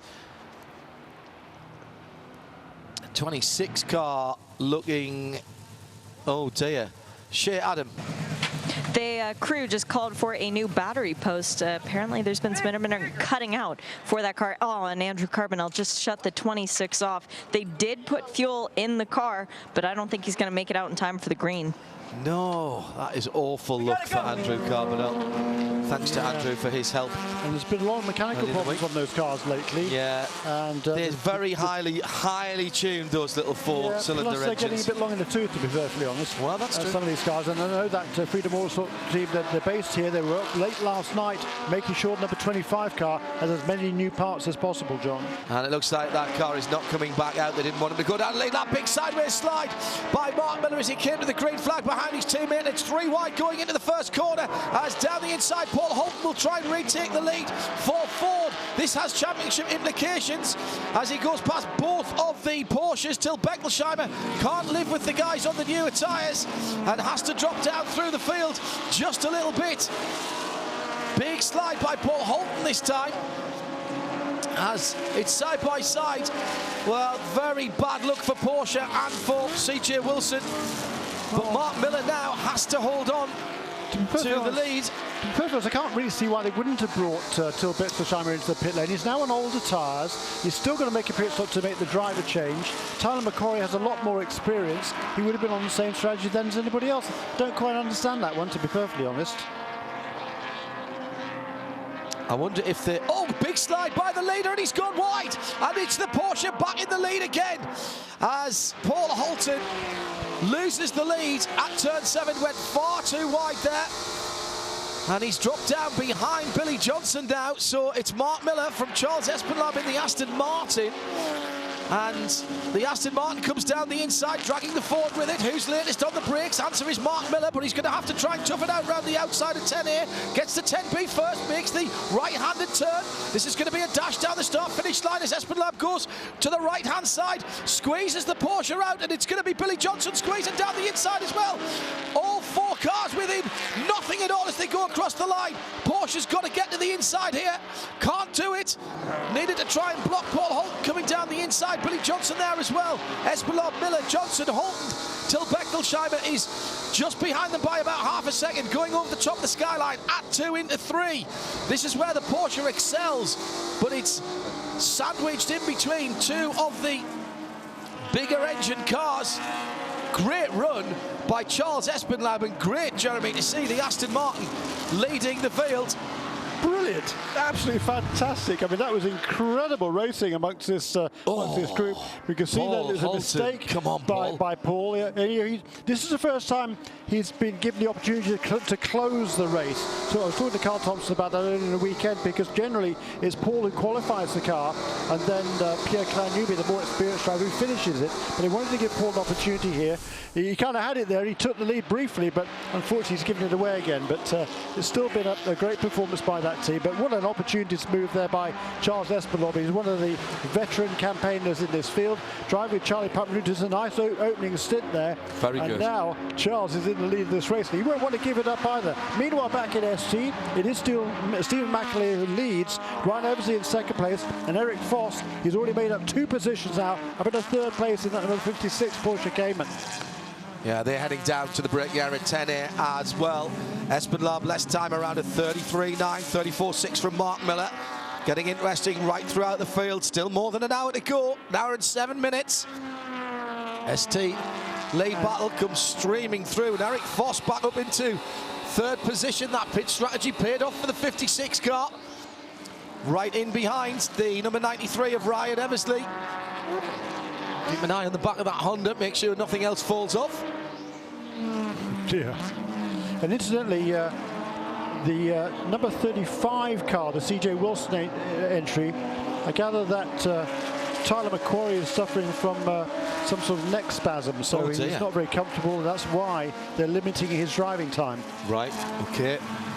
Let's go down to Shea Adam in the pit lane, who has Charlie Putnam watching his teammate leading. Well, he can almost watch what's happening out there. He said it's too much for you to actually pay attention. 3 wide through 12. Not a move that many people would make, but Charles is brave. Well, he did a good job on it too. I was proud of him because he left, plenty of racing room on the outside, and everybody did a good job in there, not just him. That was some awesome driving. That was beautiful. You're not too long out of the car. Was it hooked up when you were in it too?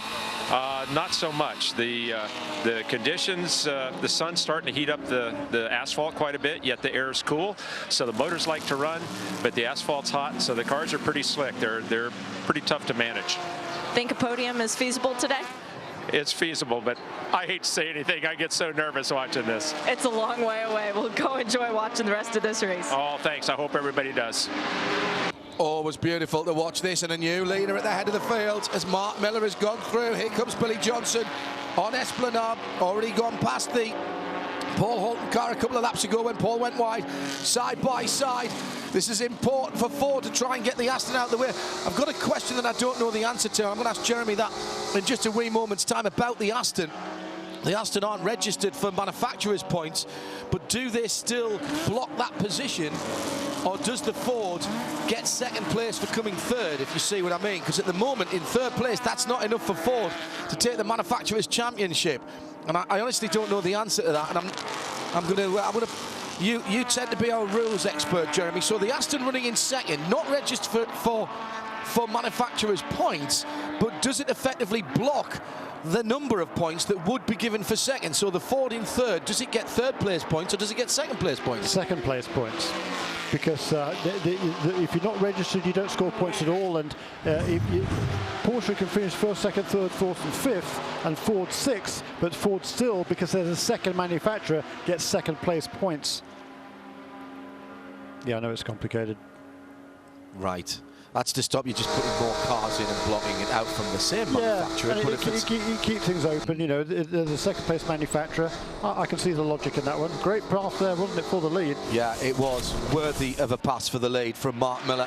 Came from a long bay back, but as we just heard Charles Putnam saying, that it was good driving by everybody there. Bit of a defensive line into the first corner by the Aston of Charles Esplanade there. Meantime, back in the battle for ST, we've got want to see a straight fight go to ST. My goodness me, we've still got indicators on the Porsche. That's the Rebel Rock Racing car with Robin Liddell in 7th position.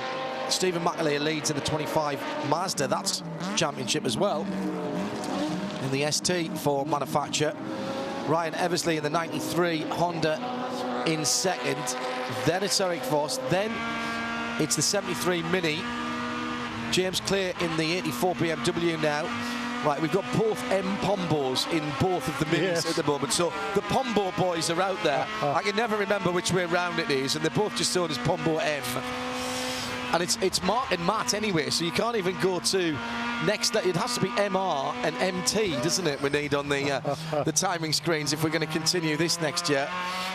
Stephen McAleer leads by 2.3 seconds for Mazda, and this is a sizable lead for the 25 Mazda. It's far enough away that nobody can draft by him on the straights, and that's what he wanted to do. Used the superior handling qualities of the 25 to break the tour. The car that's behind him is... Guy Cosmo, is it? Yeah, because he was at the back of the pack He got the wave around, so started at the back of the entire pack, and is now working his way through the ST field. He's on the same lap as the overall leaders, so he's a lap ahead of the guys he's That's on the confused racetrack. me. Yeah. Thank you, Jeremy. But he's in the 6th position overall, but a long way behind the leaders. He needs another caution, really, to get himself into contention. Amazing racing from all concerned. And the 56 of Eric Voss now right under what would have been the rear bumper of the 93 HERT Honda. There's a little bit left on that car. The left-hand side beginning to flap again, though, on that car.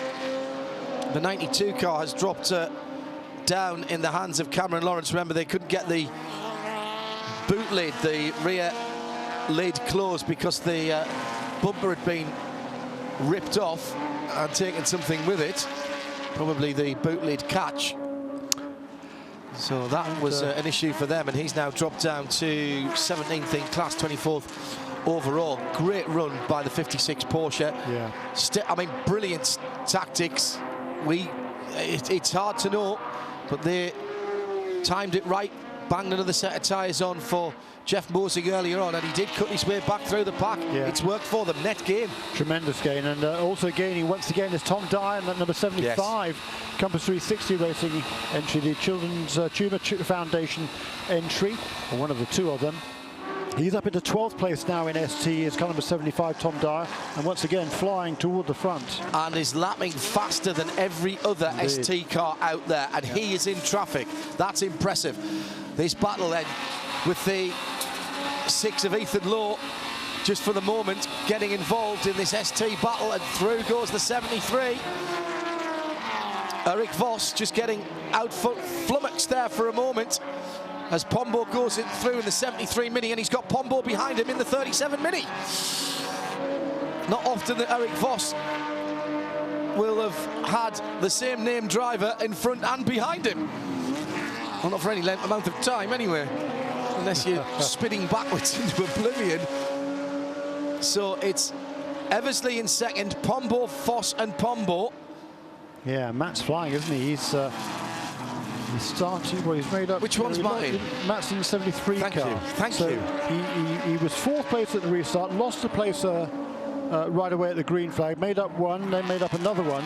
So he's running nicely here, but certainly looking good here for Stephen McAleer. He's out in front and a handy advantage now over this squabbling pack behind him, using the nimbleness of that Mazda and the consistency that it is able to impart upon its Continental tires, and he's doing exactly what he needs to do. Meanwhile, there's Mark Miller turning some nice consistent laps also at the front of the field. Last 4 laps all within, well, only the last 6 laps were all within a couple of tenths of a second. That's really nice. Billy Johnson hanging in there in 2nd place. Just had his best 3rd sector time, Billy Johnson did on that lap. Charles Espinal a couple of seconds back in 3rd place, and not too far out of contention. Certainly, that would be a great run for those guys if they can get themselves on the podium again. And Paul Holton rounding out the top 4. Here comes this tremendous battle for 2nd place, heading into turn 1 now. Matt Pombo looks to the inside of the Honda, and I think made it through. But is he going to... A little dab of the brakes there. He gets away with that sort of because it's a front-wheel drive car. If that had been a rear-wheel drive car with the left rear Conti on the dirt, that could have got ugly really quickly. But he gets his foot to the floor, the front wheels scrambling for grip, just drag those rear wheels back into line. He drops a couple of positions, but he's still there, or a position, but he's still there in the fight through turn 5, right over the rumble strip on the outside and into the circuit cutoff. Track limits there, just use what there is there, lads. This is a tremendous battle, isn't it? We've got the Honda, the Porsche, the Mini, the BMW all there in nose to tail. Another Mini, then another Porsche Cayman. Yeah, that next Porsche Cayman. That's Spencer Pompelli, who's working his way through the pack here. Yep. That's a great drive. He's got past on that last lap. He's passed both Connor Bloom, his teammate in car number 19, and Robin Liddell in car number 8 for Rebel Rock Racing. He actually lost a couple of positions on that lap. That's unlike Robin. You won't like that. He will be fighting back. Hello to Chris Lance, who is working from home this Friday afternoon, Friday evening back in Europe. bringing a sports car community together with the Continental Tires SportsCar Challenge Road Atlanta 150 live from Braselton in Georgia. The Petit Le Mans weekend gets off to a fast Friday start with great action in Street Tuner and GS. Billy Johnson has closed within 0.8 of a second of Mark Miller at the head of the field, but the action is in the STs. Charles Espenlaub is just another 2.6 seconds further behind, then it's Paul Holton. Till Bechtelsheimer has stemmed the tide there and is holding on about 8 seconds further back in 5th position. Last pit stop still to come for all of the GS runners. Oh, and a slow-moving Porsche.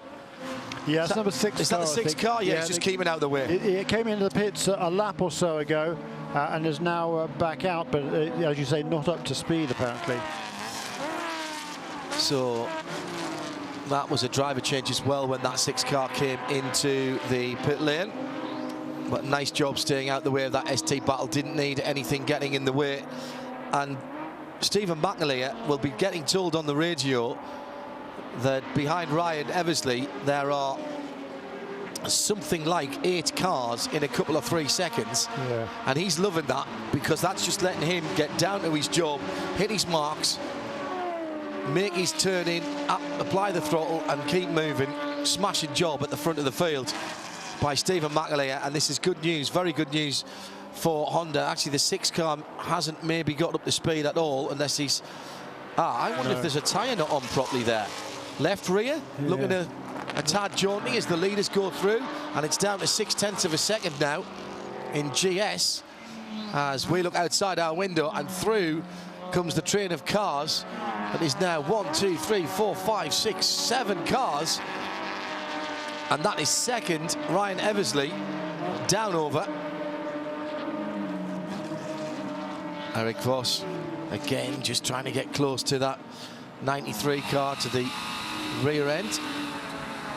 Tyler McQuarrie is standing by in the 35 pit to take over from Till Bechtelsheimer. The car can go to the end from here. They could do with a yellow flag now, couldn't they? That would get them right back in it. After they make the pit stop, yes. Oh, yeah. Yeah, that'd be good. Because she'll make a pit stop here without going a lap down. Should be able to.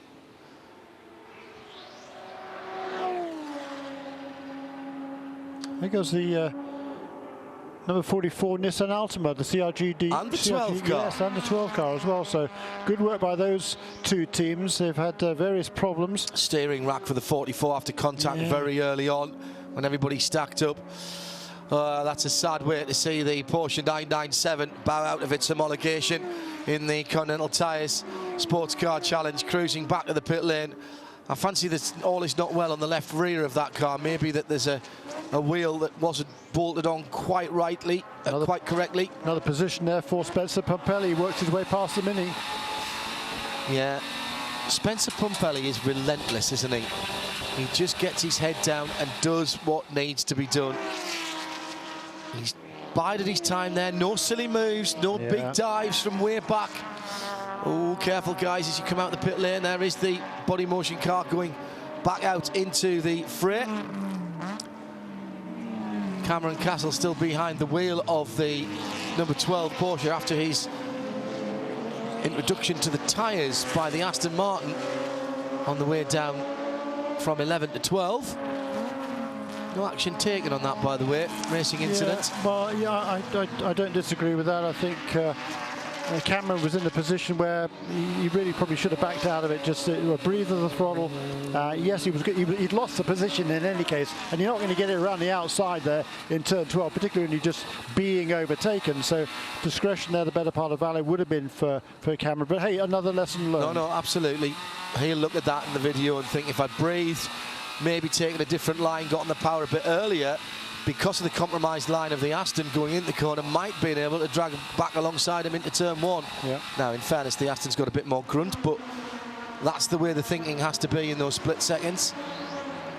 Yeah, and that's the point there, split seconds. That's about what you've got to make that decision. And you have no time at all, that's where experience comes in. You know, the drivers who've been doing this for a long, long time, they will have clocked that one in the memory bank already. But Cameron doesn't. He's learning the hard way and learning very, very well as well.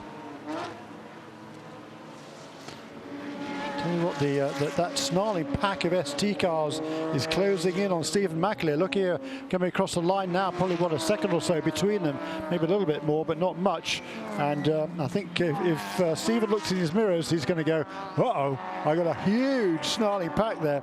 And they are, you know, there's what, 10 cars, pretty much 9 cars at least, separated by just a few car lengths each.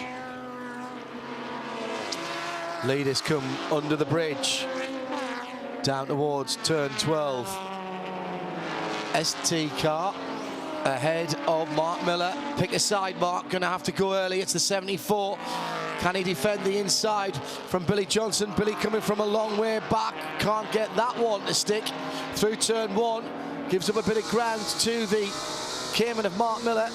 Johnson was 2 tenths behind at the line. Takes a huge amount of curb at turn 3 and launches the Shelby Ford into the air. He is a star, Billy Johnson, isn't he? He really is so talented, this boy, and great to see him. I mean, he is, that car probably shouldn't be at this stage in the race, probably shouldn't be where it is, monstering Mark Miller for the lead, but hats off to Mark. He's doing a nice job there. He's, I'm sure, you know, relatively in control as we see number 35 car onto pit lane. And Tyler McQuarrie will take over that from Till Bechtelsheimer. Driver change is already beginning before the tire change even gets into motion. The right side tires of this Porsche Cayman GT4 will be changed first before the left-hand side. A little bit of a trouble there with the right-hand front tire, but no harm, no foul. 5 lug nuts being tightened and running around already to start work on the left-hand side. Fuel still pouring into this car as Tyler makes sure that the driver's wheels stay straight up and down, makes life easier for his front tire changer. Wheel goes on. I don't think these are sticker Continentals, but they are very, very slick. As now the tire change is done, the fueling is done. That was perfect timing by these guys. Car being let off of the air jacks, and Tyler wasting no time at all getting back out onto track. Thank you, Shea Adam, with that Continental Tire pit lane report. Still 50 minutes to go. So another split strategy move by the CJ Wilson team. They know that car can go to the end now. Tyler McQuarrie installed in the 35. So that car will go to the checkered flag. Everyone else in front needs one more stop. So a full course yellow now would make things very interesting. Yeah, did he actually come out behind the race leaders? Did he go a lap down? It must have been close, actually, mustn't it? Yeah, that's a good point, Jeremy. Didn't actually see where he came out. It's like we're going to have the leader into the pit lane shortly as well, as Mark Miller will go for fuel to the end. The question there will be, do they feel they need to throw a new set of Continentals at the car, having stopped only 22 laps ago? Shea Adam has the answer. Given that the tire changer has a Continental tire in his hand, I would say yes. Okay. Well, the pace of the car has been good on new rubber. They could have done with that 20-second buffer that they had built up before the yellow. Right now, they don't have it, and he's in the pit lane. Tyres and fuel for the leader. Mark Miller will go to the end from this point. Shea Adam is watching the CJ Wilson Porsche stop. And the man whose name is over the door is the guy who's actually holding the yellow sign that says 33, letting Mark Miller know he stops perfectly on his marks. The Porsche logo is actually matched up exactly with the T in the middle. That was a perfect stop. Left side tires only for the number 33 car. They are not new rubber, but they are very clean. These are definitely not sticker tires. Tire change is done. Car is let off of its jacks, waiting for the last drops of fuel to go into the tank. That's been done. The tire are done. Mark is ready to go to the finish. Tell you what, that's a good call, because they wouldn't have had time, Jeremy, to put the other 2 tires on in the time that they're fueled. That car did not need a full tank of fuel. This is a really interesting strategy call. It's not always been the trump card of CJ Wilson, pit stops. Not always their fault either, but he's out. And he's got out ahead of the battle in ST, which is very good news because that would have taken some time to fight through. Billy Johnson for the moment leads. The question now is, what did Multimatic do? Do they cover the Porsches or do they stay out and try to build a lead? The problem would then be, do they have an issue, or they would have an issue rather if the yellows came out? And the answer is Billy Johnson is on pit lane. Adam. And he will get new rubber. New Continental Tire rubber will be going on the 15. We'll have to see if that will be a difference. Don't know if it's all around yet because the tire changes are only allowed to carry 2 at a time. The answer comes now as the right side tires are being changed. So this will be 4 new Continental tires, stickers on them still as the lug nuts come off the right-hand side tires. A little bit of a check going on the right rear before that mechanic actually goes and puts that new tire on. Fuel going into this car. Billy Johnson waiting very patiently as now the right side tires have been fixed, and a little bit of a hang up here for the fueler as his line is caught up with the tire man's air jack. So a little bit of an issue back here. It just looks a bit sloppy, but that's okay. They're taking their time and making sure they got everything done correctly as the tire change is done again on the back left before the front. That's no problem for Billy as cheers go up from the 15 team. The other car that you heard coming down the pit lane, that was the number 64 team TGM. No driver change down there, but that car is up on a tie jack, so it's getting new tires as well. Where is the C.J. Wilson car? He's gone through, I think, as the Ford rejoins. Charles Espinlab leads, but owes us a pit stop, of course. Tyler McQuarrie does the 35 car's fastest lap of the race. First lap out, 1:32.8. Marvellous stuff. By the way, hearing from Mazda Racing, Chad McCumbee drove the opening stint in that Mazda with a broken right arm. And he's shifting gears with an H-pattern box with that arm. That is a tough fella. I don't know why he's broken his arm, but he drove the opening stint with a broken arm. Now, one of the things that a number of people noticed in that pit stop, and I don't know whether there's something that Shea can find out, the 33 car's gone back to fueling on the standard fuel opening. That started at VIR. Shea, Adam? Yeah, it worked at VIR. They came away with a win, and they've just continued on through that technique. Clearly, the through the hood was not getting it done for them. Thanks, Shea. Mark Miller has gone through and has 16 seconds on Billy Johnson at the line. That will come down a wee bit as Paul Holton is now in the pit lane in the second of the Ford Shelbys. Let's have a word with Till Bechtelsheimer. Great stint from him, Shea. Yeah, that looked like a lot of fun out there, Till. You got a smile on your face and you don't even look that hot. How was the Porsche to drive?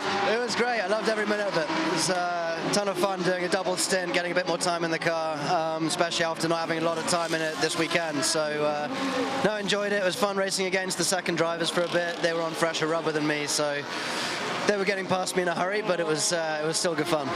What kind of car does Tyler have underneath him right now? It's really good, actually. I mean, you know, I had a bit of an incident in practice yesterday, and the team did a great job putting the car back together. So it's driving great. We have a little bit of understeer, but other than that, it's a great car. And we'll see you back here next year? I absolutely hope so, yeah. Great news. Good job out there. Thanks a lot. Appreciate it. And the leader is on pit lane. That's the Aston Martin of Charles Espinlab onto pit lane. 61 laps completed by our race leaders. And the 09 car is the last car to pit. We always have seen that car getting great fuel economy. And he now gives up that battle. And it'll be Mark Miller who will finally take over the lead. He's got a handy advantage over Billy Johnson as a result of the fact that he only took on 2 tires to the 4 of the Shelby. ST battle continues. Looks like they were getting better fuel as well, because I don't think they would have had time to put 4 tyres on, and the Shelby was still fueling as they were putting the second 2 tyres on. So something has fallen correctly for C.J. Wilson Racing. It was a good call because the car would have been stationary longer. The fueling was finished. before they would have had time to put the right-hand side tyres on it. So Mark Miller now has to manage the 14 seconds or so he has in hand to the end of the race. At the moment, Jeremy, we're going down to our tie break, aren't we? We are, yes, and apparently that's decided by whoever. The wording was fairly convoluted, but I think in English it meant that whoever basically scored the first win of the season would win the championship. That's my understanding of it. I'll get my $1 million lawyers on it later, perhaps. But that's what I believe it means. Do you want me to find the wording? Rather entertaining, wasn't it? I always prefer rock, paper, scissors in a situation like this. I would over this convolution. Oh, great pass again from Spencer Pumpelly. Eric Voss was the victim this time. And the number 73 Mini with Matt Pombo behind the wheel. His brother Mark is a couple of 3 places further back in the 37. Side by side, Eric Voss and Pombo, as the Mini is 2 wheels on the grass again, coming down through the kink into turn 10, kicking up the dust and the braking. Does he get it stopped? Right, get on the power, get on the power! Through the last little bit of the gravel. That was an accident waiting to happen from 150 metres further back up the road there. That Mini was completely out of control on the brakes, and that was a fine, fine job. Yeah, it's cost him several positions, hasn't it, unfortunately. Here's Pumpelly at 7. The little bit of dirt in his tyres already. Goes under Eric Voss quite late on in the corner, but he's through. Just a little kiss. And that was where Matt Pombo thought he might make it. Over the top of the brow, heading down into the kink. Already the back end of the Mini sliding around. Yeah, and he got edged onto the dirt there, didn't he? And that's what got the car really squirrely, and ended up with him having to go across the grass. So, yeah, it was a bit marginal there all the way around. Of course, the number 56 and 17 cars, Eric Voss and Spencer Pumpelly, they are separated by just 2 points in the championship coming into this weekend. That's the battle for second and third, with Stephen McAleer, who's out in the lead of the race. He's 8 points ahead of them both, so he'll extend it if he stays where it is. So that's why that battle was so intense between the number 17 and number 56, because they both want to not only get second place, but if there's a problem for number 25, potentially win the championship, because if whichever of these cars, 2 cars finishes ahead in that instance, would get that championship position. By the way, do you want to go back to that the manufacturer battle? Give me 1 second. Right. Just a couple of people asking about the tyre strategy here. 2 tyres left-hand side for Mark Miller. They were not new. 4 tyres for Billy Johnson, and the 15, they were sticker tyres. Charles Espinlab in second place behind Mark Miller now at 9.4 seconds. Another 2 seconds behind is Billy Johnson. So as it stands at the moment, it's Porsche that wins the championship, because no, it's not, because Aston don't count for the manufacturers championship. So it would be a tie, and then you start going back to how many wins and seconds and thirds you have, and that's tied as well between Ford and Porsche. So Jeremy, the ultimate tiebreaker is what? And I refer you to the rule book. The rule book. If a tie still remains, the tie shall be broken by the first to achieve the highest points finishing position in that season for that series. I don't know. I gather, and I did get a clarification from this, that it means basically whoever had the highest finish earliest in the season, i.e. which of them won first. Well, that would go down to the... Read it again? Again? Yeah. If a tie still remains, the tie shall be broken by the first to finish, the first to achieve the highest points finishing position in that season for that series. So not points total, points finishing position. Okay, fine. Leave that to the rock, paper, scissors merchants later on. Well, at the moment, Mark Miller is doing everything that he needs to do in the Cayman number 33 to give Porsche a chance of the manufacturer's title. Yeah, last time around, I didn't see where they were in terms of traffic or anything, but the 2 cars behind him were significantly quicker but I think he had to work his way past a couple of cars. So I'm going to wait for a couple of laps to see what his lap times are in comparison to Charles Espelov and Billy Johnson, who are separated by just a couple of seconds a little farther back. Whoa. ST, new second place car, actually cars for a moment, because Ryan Eversley has been passed by Spencer Pumpelly and Eric Voss. You know, there's only 4 seconds between Stephen McAleer and the 2 Porsches, and those 2 Porsches battling for the championship are carving their way, but battling for second place in the championship, are carving their way through the field, and we now have the top 3 in the championship in the top 3 positions in ST. Yeah, we do, don't we?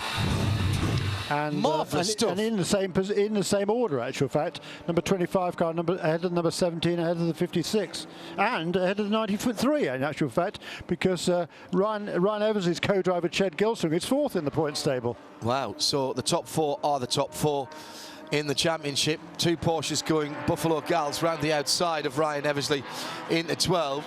Eric Voss not to be denied, catching the curb by the right rear of Ryan Eversley, but that tyre, not the loaded tyre, going through 12, which is a right-hander, plus it's a rear-wheel drive car, so it's only there to keep the exhaust off the ground. That is TM Martin Haven, for many years the World Touring Car Championship commentator. Well, Eric Voss has got Ryan Eversley behind him at the moment, and it seems as though the Honda has got a little bit of a run. Meanwhile, behind, it's Mini versus Porsche as well. Versus everybody else. Yeah. That 7-car train is just broken up a little bit.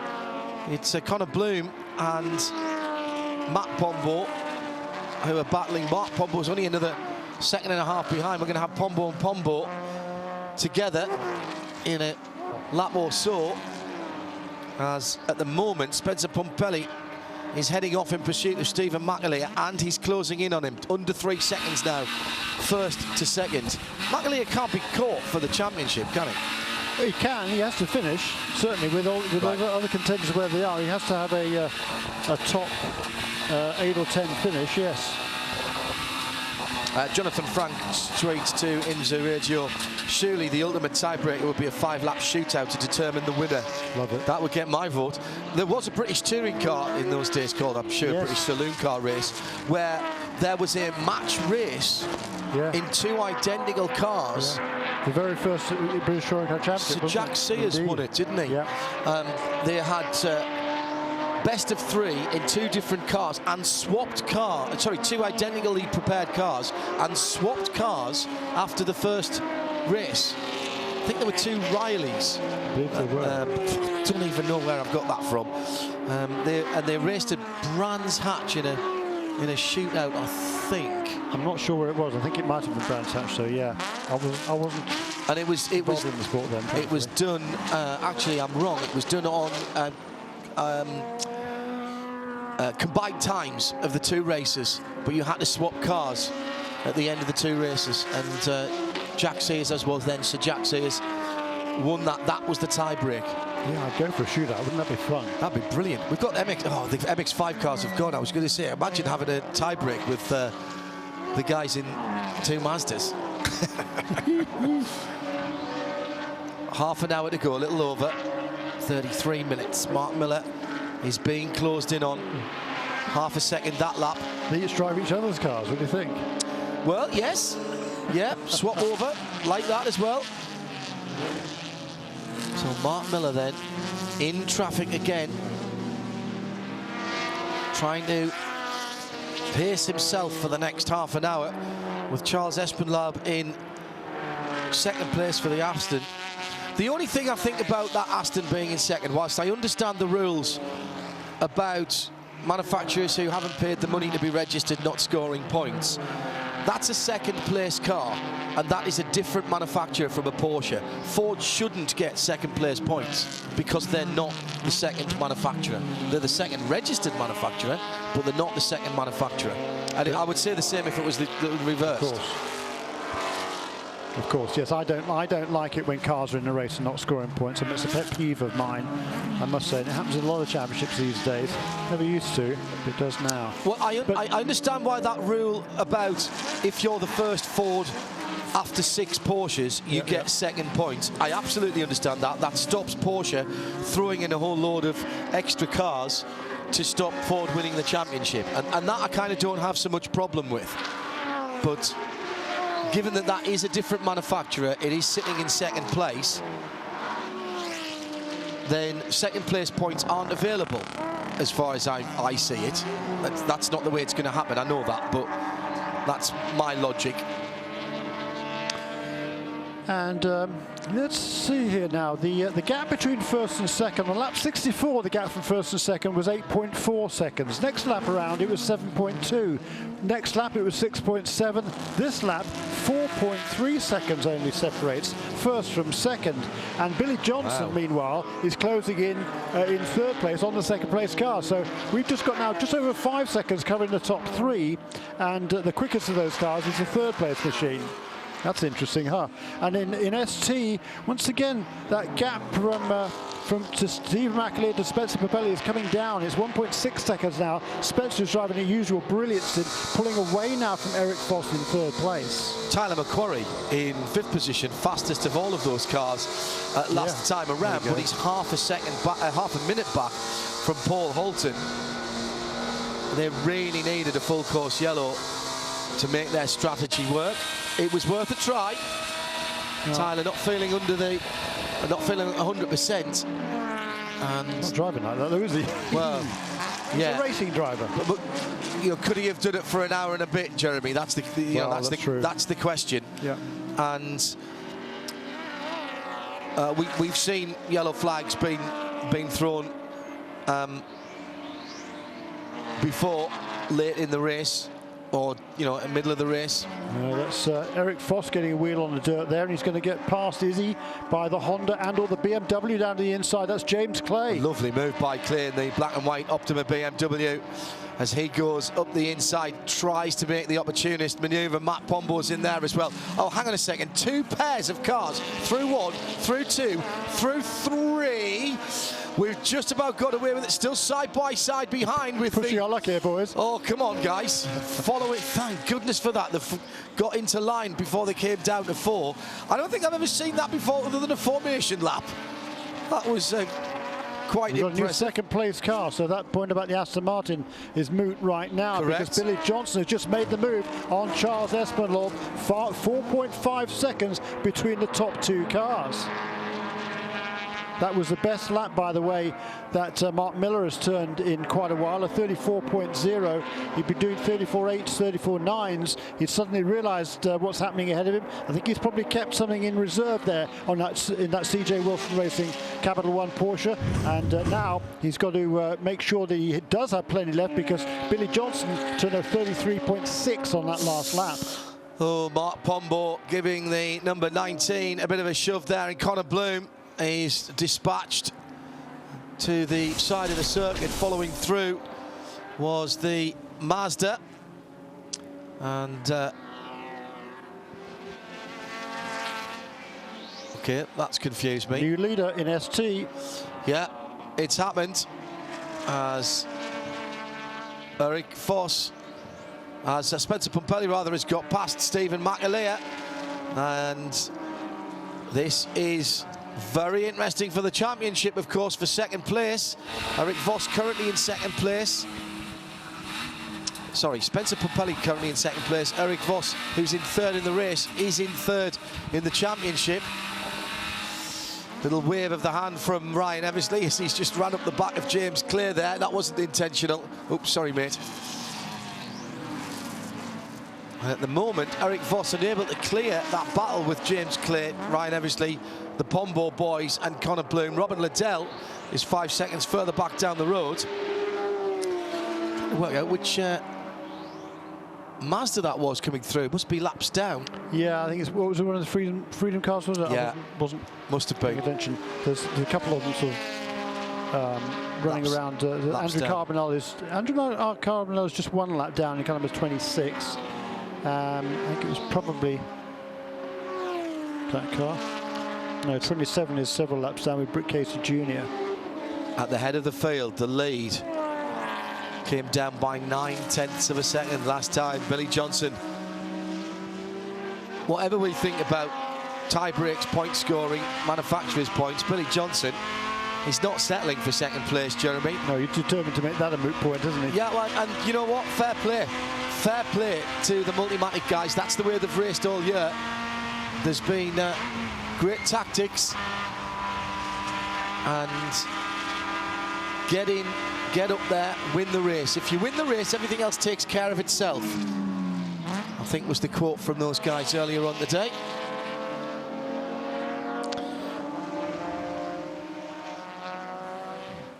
So, Jeremy, we have 26 minutes of the Continental Tire SportsCar Challenge season still to go. The Road Atlanta 150 becomes the Road Atlanta 26. That's what's left. Look at the gap between first and second. It's coming down again. 2.4 seconds because Mark Miller got a little bit of traffic coming down the hill there. You've got the dicing Audi car number 75 of Tom Dyer and Cameron Lawrence in the Honda 92 car that had a delay earlier on.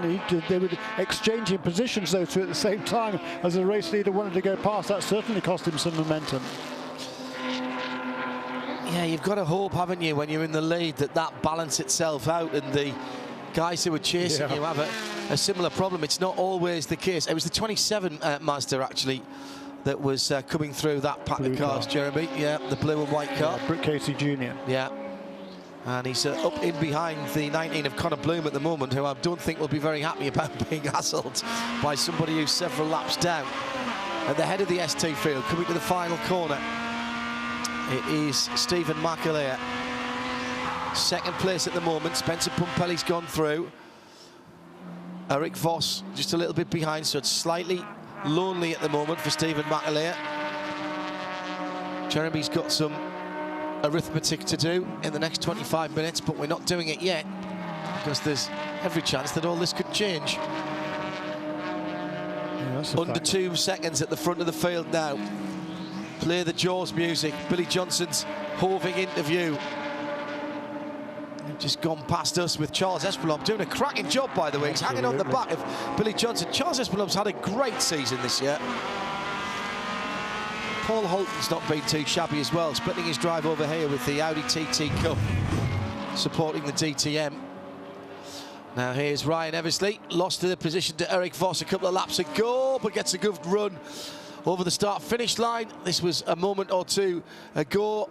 Down the inside, can take a slightly different line with the front-wheel drive car, gets it done and goes through. Just kicks out the tail end of the car, but as that's not driving, it doesn't make any difference. And again, nice bit of driving. That is a pass and a resultant slide that you can probably only do with a front-wheel drive car. You try that in a rear-wheel drive car, that extra momentum and the back end swinging out there coming through turn 1. Polar moment of inertia. Oh, Jeremy, you star. You absolute star for getting that in. We've used that one for a while, haven't we? Yeah, the polar moment of inertia. Jeremy Score gets triple word score of the day and moves straight to the top of the standings. Look at this dice here, isn't this great? It is brilliant. Absolutely brilliant. Tell you what, Spencer Pumpelly is checking out there at the front, isn't he? Absolutely gone. He sounded pretty determined. He's pulled a second and a half on Stephen McAleer. Ryan Eversley is now 8 seconds behind that battle. So Spencer Pumpelly, in this space of, what, 7 or 8 laps, has pulled a second on that battle that he fought through. It's a dust in front of us, but nobody's spinning down the front straight. So the leader's in amongst that dust as well. Just 1.1 seconds now, the lead for Mark Miller. Was that decision to change just 2 tyres the correct one? Now, is the 26 car heading up behind the 25? Are they going to hook up again? We've seen this before. This is very interesting. The 25, of course, in second position. The 26 is off the pace, but he's off the circuit as well, coming out to 7. Big slide, and once again he's doing that let's go forward manoeuvre to the car behind. Waving to the Mini. Yeah.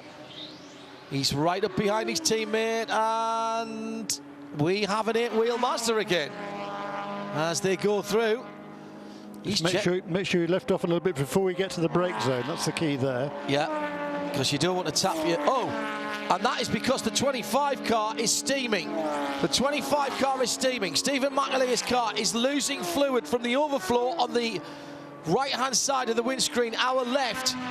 So there's a problem for the 25 car. It's in strife here in the last 22 minutes of the season. And this is desperately bad luck. Well, they managed 40 minutes, Jeremy, with 1.5 gears in that car. Oh my goodness me, drama piled upon drama, and this is amazing the way this championship is ebb and flow. Shea Adam is at the 25 master pit box. The other two cars have had issues today. One has had a slight engine misfire, and the other one's had an issue with the header. That's the 26 and the 27 respectively. There are a lot of extra parts out in this pit lane area, including new brakes and new suspension bits. I think they're here for a worst case scenario, but they could be being utilized here soon. John Doonan, though, just smiling and saying, we're trying to make it to the end. And I think that's exactly what they're going to do with the 26, helping out its teammate yet again. Yeah, number 25 car still got about 5 or 6 seconds in hand in second place over that chasing pack behind them, which now is comprised, I think, of 7 cars. And the leader's coming through that now, Jeremy. Mark Miller pulls out to driver's right. Got to get the time that right, but here comes Billy Johnson, and he's got a much better run. Oh, and the Mini pulls right out in front of Johnson. He didn't do that on purpose. He's just trying to get the draft, and Johnson jinks to the left-hand side. 1, 2, 3, 4 wide. Coming down in the braking area. This is where the danger can occur for the guys going through traffic, as the BMW was trying to make a pass there. My goodness me, James Clear doesn't know how close he was to deciding the manufacturer championship there, and it wasn't going to BMW. And it's 3 wide into 12. Never seen this before here. Can they all come out of it? The Pombo boys were together there, and they do somehow. And this is like the first lap of a race. Through comes Charles Espelard, cutting his way through the ST battle. But the heavier car is not so quick into the apex, and the Mini very nearly ran up the tailpipes of the Aston there, going through 1. And James Clay does get the run this time, and no, he doesn't make the pass.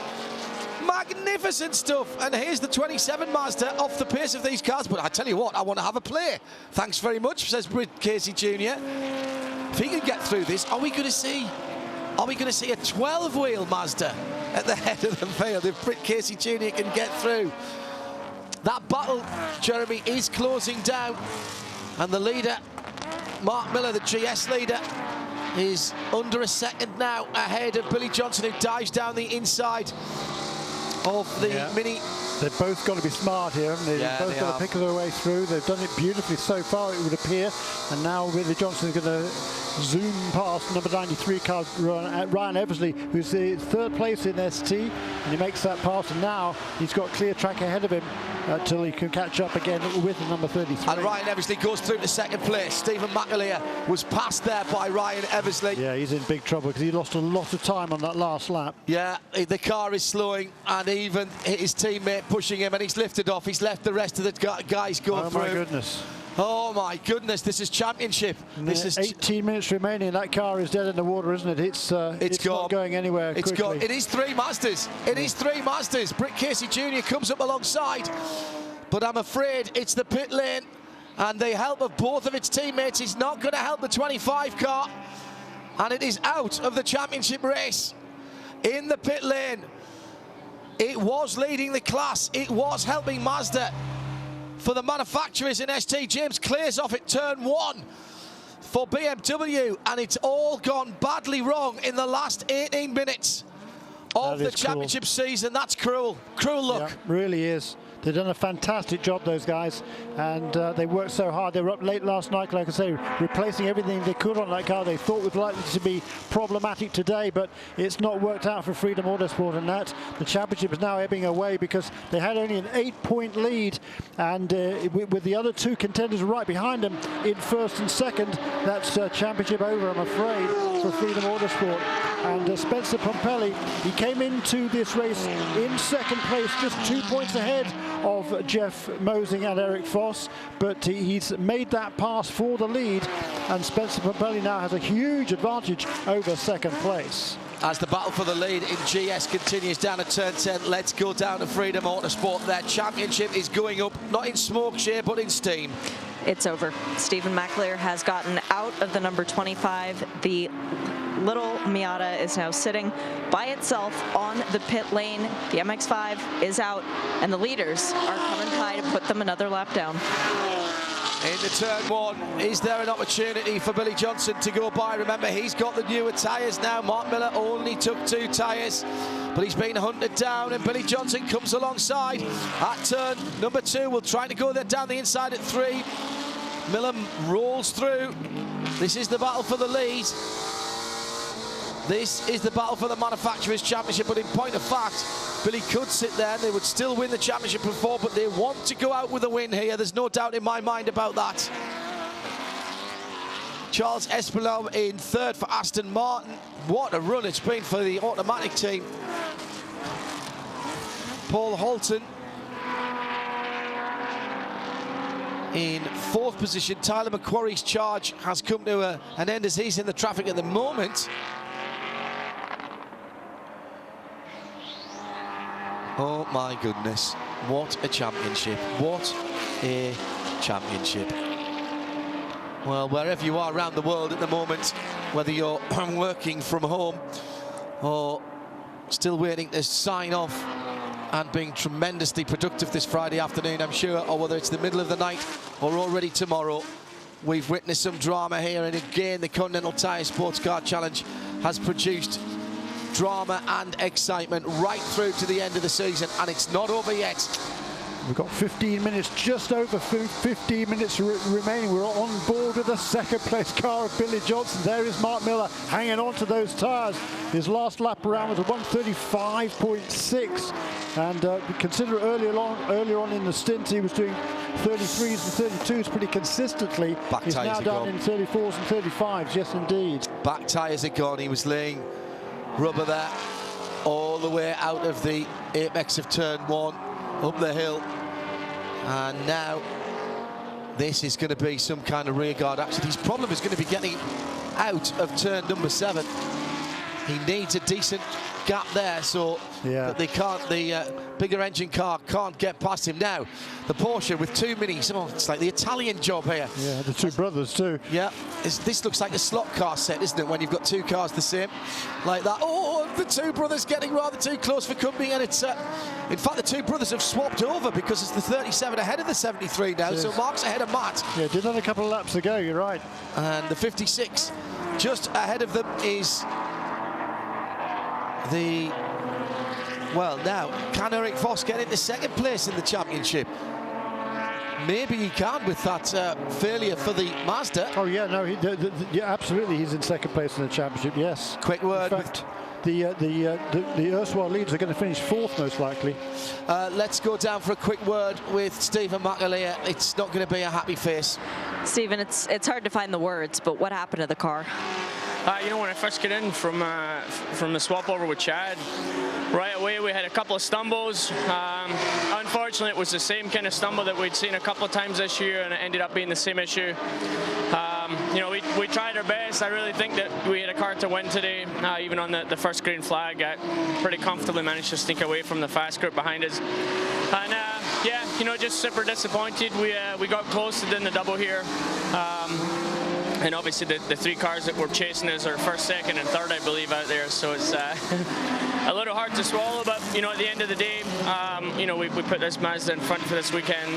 The competition was chasing us, and I just feel really disappointed for Freedom Autosport. You know, we were hoping to get their 1st win, 1st championship win, and if it keeps going the way it is, I don't even think we'll be in the top 3. So, you know, we've had a great season. This is a big disappointment. Very gracious from Stephen. Certainly was. And the lead has changed at the front of the field as well into turn 7. Great rear guard action from Mark Miller, but he could not hold Billy Johnson back. The man himself is an unstoppable force. He doesn't really need any advantage, but he's got some with much newer Continental tyres. The Cayman holding on in the draft. Can he get one dive down the inside? Billy saw it coming and goes to the right. He was worried about that there. Goes a little deep, and Mark Miller goes round the outside of 10 here into 10B. Gets the run again, heading up the hill through 11, dropping down now towards turn 12. And Shirley Johnson now will let the big Shelby. Oh, he had to lift. Had to lift there. So maybe Johnson's not that good, in that good a shape of tyres. There's 12 minutes left. This is not over, because although Johnson has got by, is he going to be able to hold that lead? Well, at the moment, the answer would seem to be yes, as he puts a little bit of a gap on Mark Miller.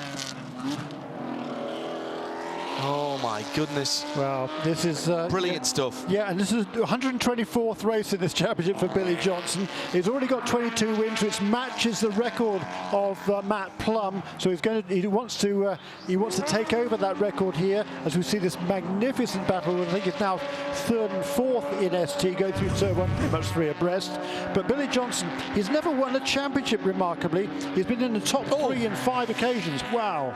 Pombo brothers double teaming there, Eric Voss, as Matt knocks him sideways and Mark knocks him sideways and Matt goes through. And Mark losing a position there to the Porsche Cayman. Robin Littell still trying to get on the back of this battle. Is 15 seconds further back in the Rebel Rock racing car, with Connor Bloom right in the fight there in the red and white Porsche. And then we have a whole bunch of cars that are laps down, coming up with better pace. Oh, 3 wide, coming out to 7. Oh, a little bit of touch side by side with Connor Bloom. Connor needs to drop back in behind Voss and push the Porsche forward.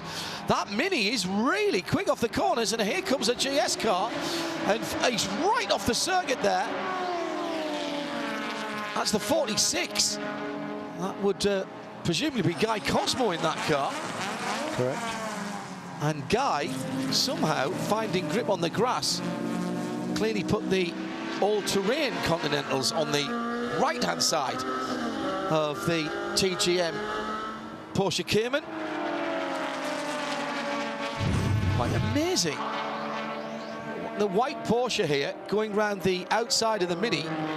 Yeah, that's properly on the grass, just misses the advertising hoarding and uses the cutout to get back.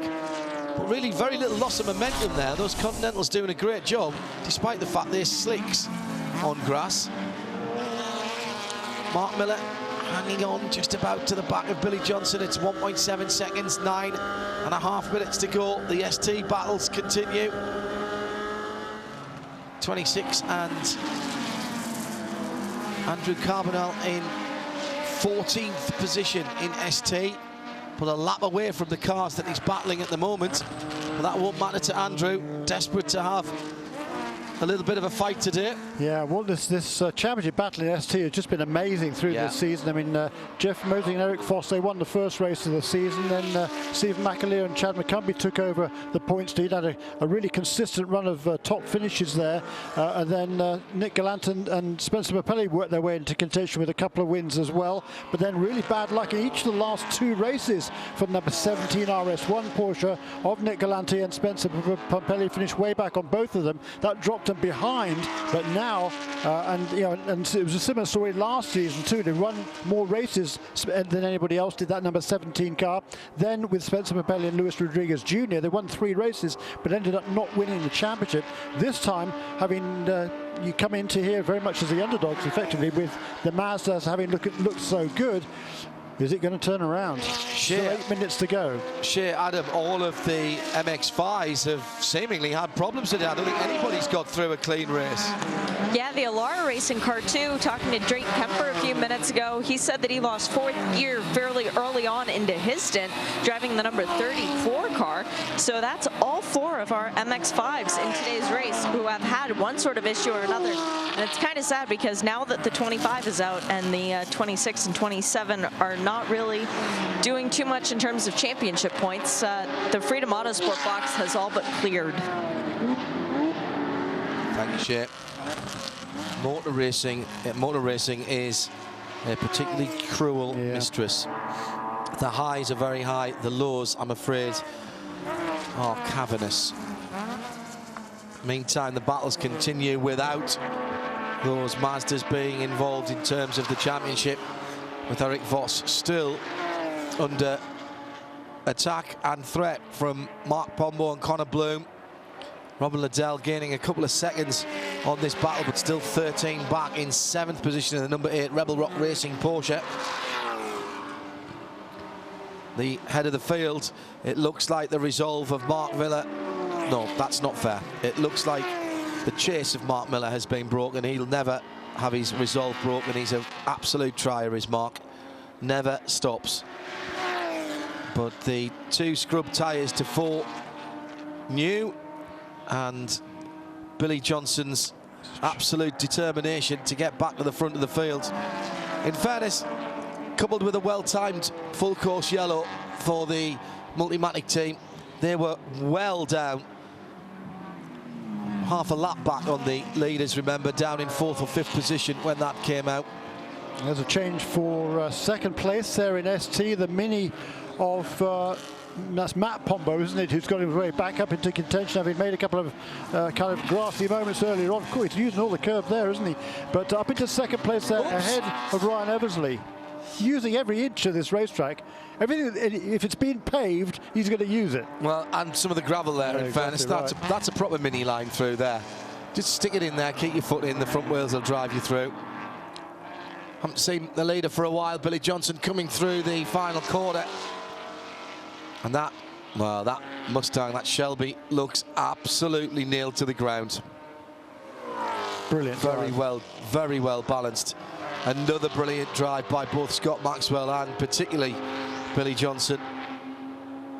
You don't need to give Billy Johnson any encouragement, but when you close the lap down and put all of his cars that he's chasing right in front of him, that's like a red rag to a bull, that, isn't it? It is. Would you like some fresh tyres? Oh, come on then. Paul Holton's charging along here in the later stages and closing in on Charles Espinal, isn't it? That's for 3rd and 4th place. Is a couple of seconds or so, maybe 3 seconds between those two as they go on to this lap with 5 minutes remaining in the race. Was there a little problem for the Ford there, a stutter? No, maybe not. But Mark Miller just under 3 seconds back. And as I said, Mark will never give up. And he's pushing that CJ Wilson Racing Cayman as hard as he can, out to 7th, through 8. So it must be so frustrating to just see the green stripes on that white Shelby Ford Mustang 350 RC, just getting slightly smaller into the distance every time you come out of a corner. Now in ST, Spencer Pumpelly is driving away from the field and driving towards a championship here, with Mark Pombo in 2nd place now, but he's 13 seconds behind. But he and Ryan Eversley are still having a great battle. Here's what happened a few moments ago at the top of the hill when Eric Voss and Mark Pombo decided to get into it again. There's going to be more of the others paint on the other car by the end of this. They've been rubbing around so much. Another guy's been charging along in ST actually is Cameron Lawrence in number 92. They had some difficulties. He lost a lot of ground during the pit stop sequence, and then he's charged his way back up now into the 7th place. And he, last time around, was the fastest car on the track in ST, quicker even than Spencer Pumpelly, who's got a massive 13-second lead over that battle for 2nd place. We were watching between the Mini and the other of the Honda of American Racing Team Civics. Under 4 minutes to go now, and even a full course yellow is not going to deny the Multimatic Motorsports Shelby Ford team. Billy Johnson.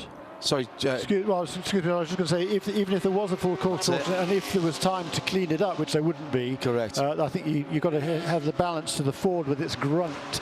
That's a good point. Billy Johnson and Scott Maxwell confirmed as the drivers' champions.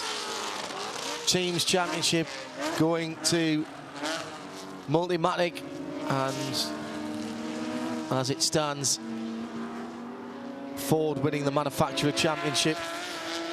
Need to go and buy Honda a pint at the end of this.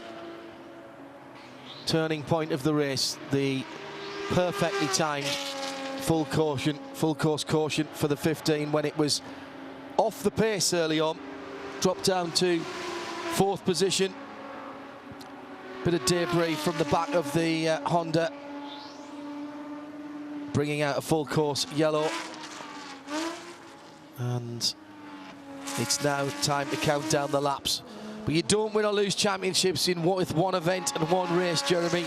You've got to say that Multimatic and that Shelby Ford, Billy Johnson and Scott Maxwell, pace was off a little bit at the start of the race today, but they have been the class of the field for the year in every department. Strategy, speed, consistency, pit stops. They've had a few problems, yes, but far fewer than anyone else. Yeah, no, it's been a tremendous performance by that team, no question about it. And I wonder what would happen if Tyler McQuarrie had got the ball with that number 35 car rather sooner, because he's been the quickest car on the track for a considerable time now.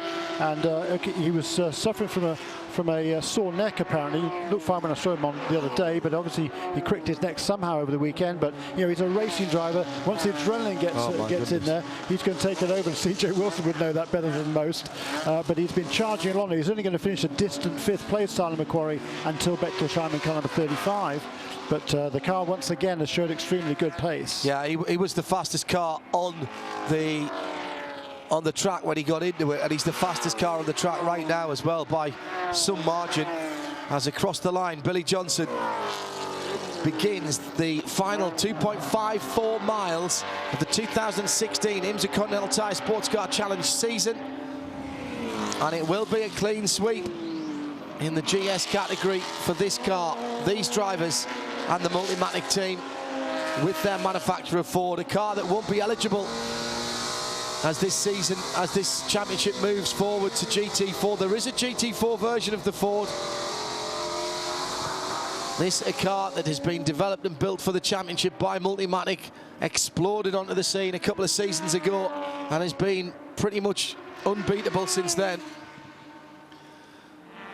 In ST, what a story this is, Jeremy. I'm afraid the darkness that has settled over the Mazda pit means sunshine for the number 17 Porsche and Spencer Pumpelly, a man very much with local connections to Road Atlanta. Where's the Mini? Mini has Matt Pombo has dropped back to 3rd position behind Ryan Eversley. I'm still waiting for him to come through. Yes, there he goes. Eversley and Pombo are, yes, still there. Yeah, but he's lost the position. He's lost a lot of ground on that last lap. He has, you're right. Yes, it was a 47.9 for the Mini. Here it comes then, all the championships, 1, 2, 3, as he goes across the line. Billy Johnson claims it. It will be another podium and 2nd position for Mark Miller and the 33 Darth Kamen. CJ Wilson, Billy Johnson goes straight into drift mode. There is a drift circuit actually between 10A and 10B and through some of the other parts of the track. It looks like the whole circuit, as Shea rightly says, is about to be a drift circuit for Billy Johnson. They don't need those tyres anymore, beautifully controlled. Doesn't really matter to him when the tyres go off, does it? Because he can drive it and he just stamped on the brake so much he locked up the front there to get the back end to come round. How about this, Jeremy? The 17 Porsche, Spencer Pumpelly, comes through, and by my rudimentary arithmetic, and bear in mind it was double period on a Friday afternoon, so I wasn't there much, that's the championship. Yeah, it is the 3rd win of the season. That's the most successful pairing in the ST this season. Great job by Justin Pellanzoni and that whole RS1 team. This is just their 2nd season in this championship. They came close to winning it last year, and they've done it this year. Magnificent effort.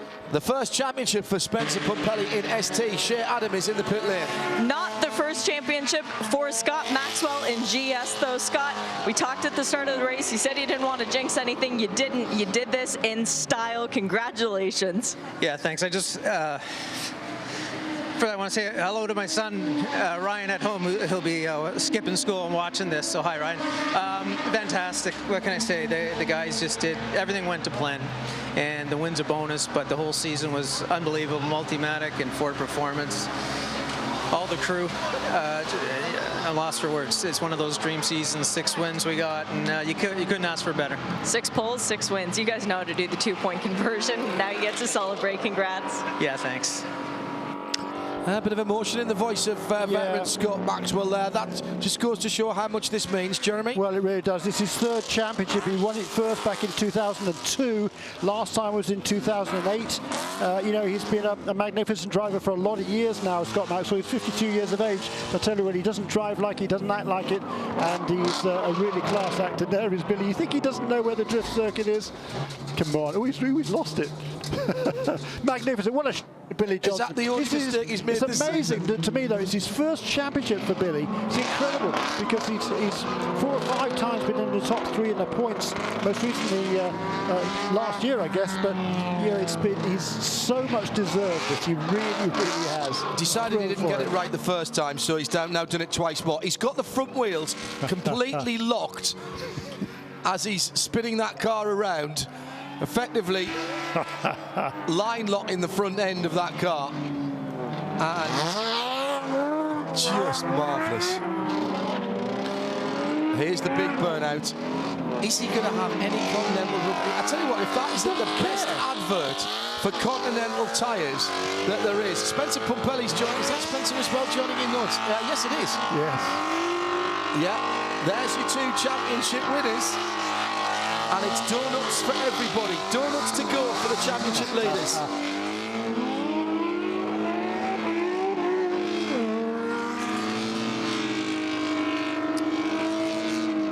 Marvellous stuff. Shea Adam is down in the pit lane. Just waiting for the teams to make their way back over and to find Nick Galante. I was talking with him before the race finished.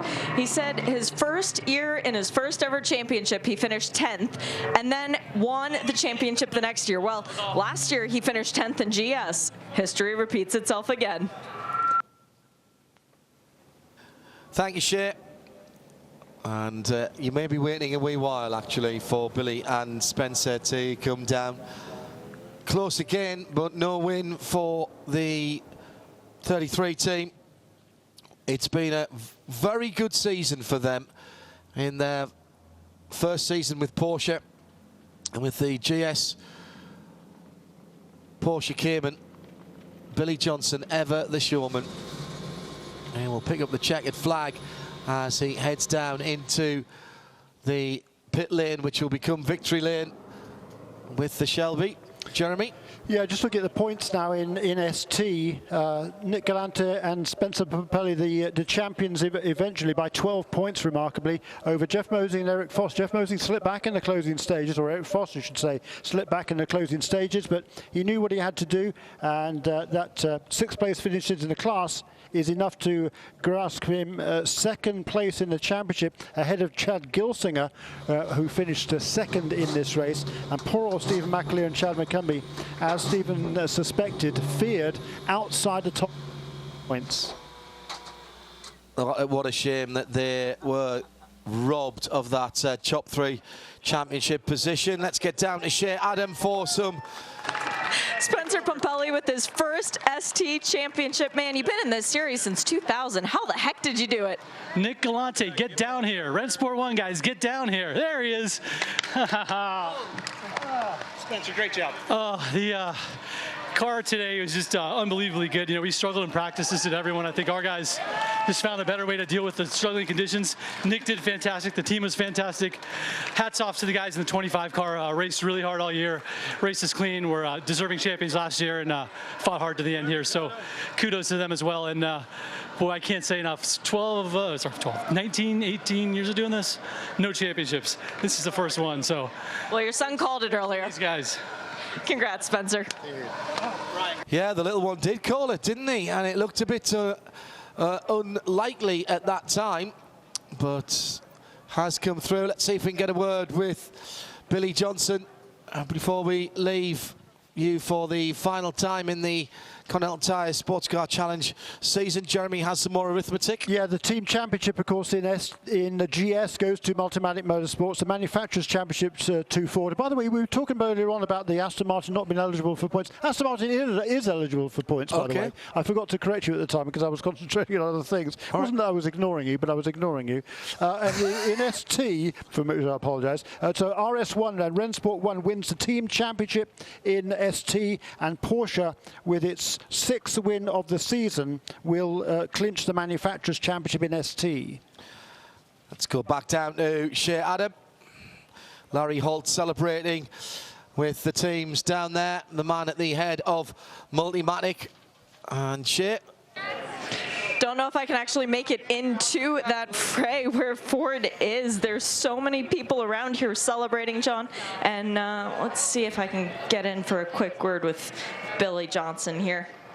Billy, wow. Man, how are you? What's going on? 3G, Anders Pack.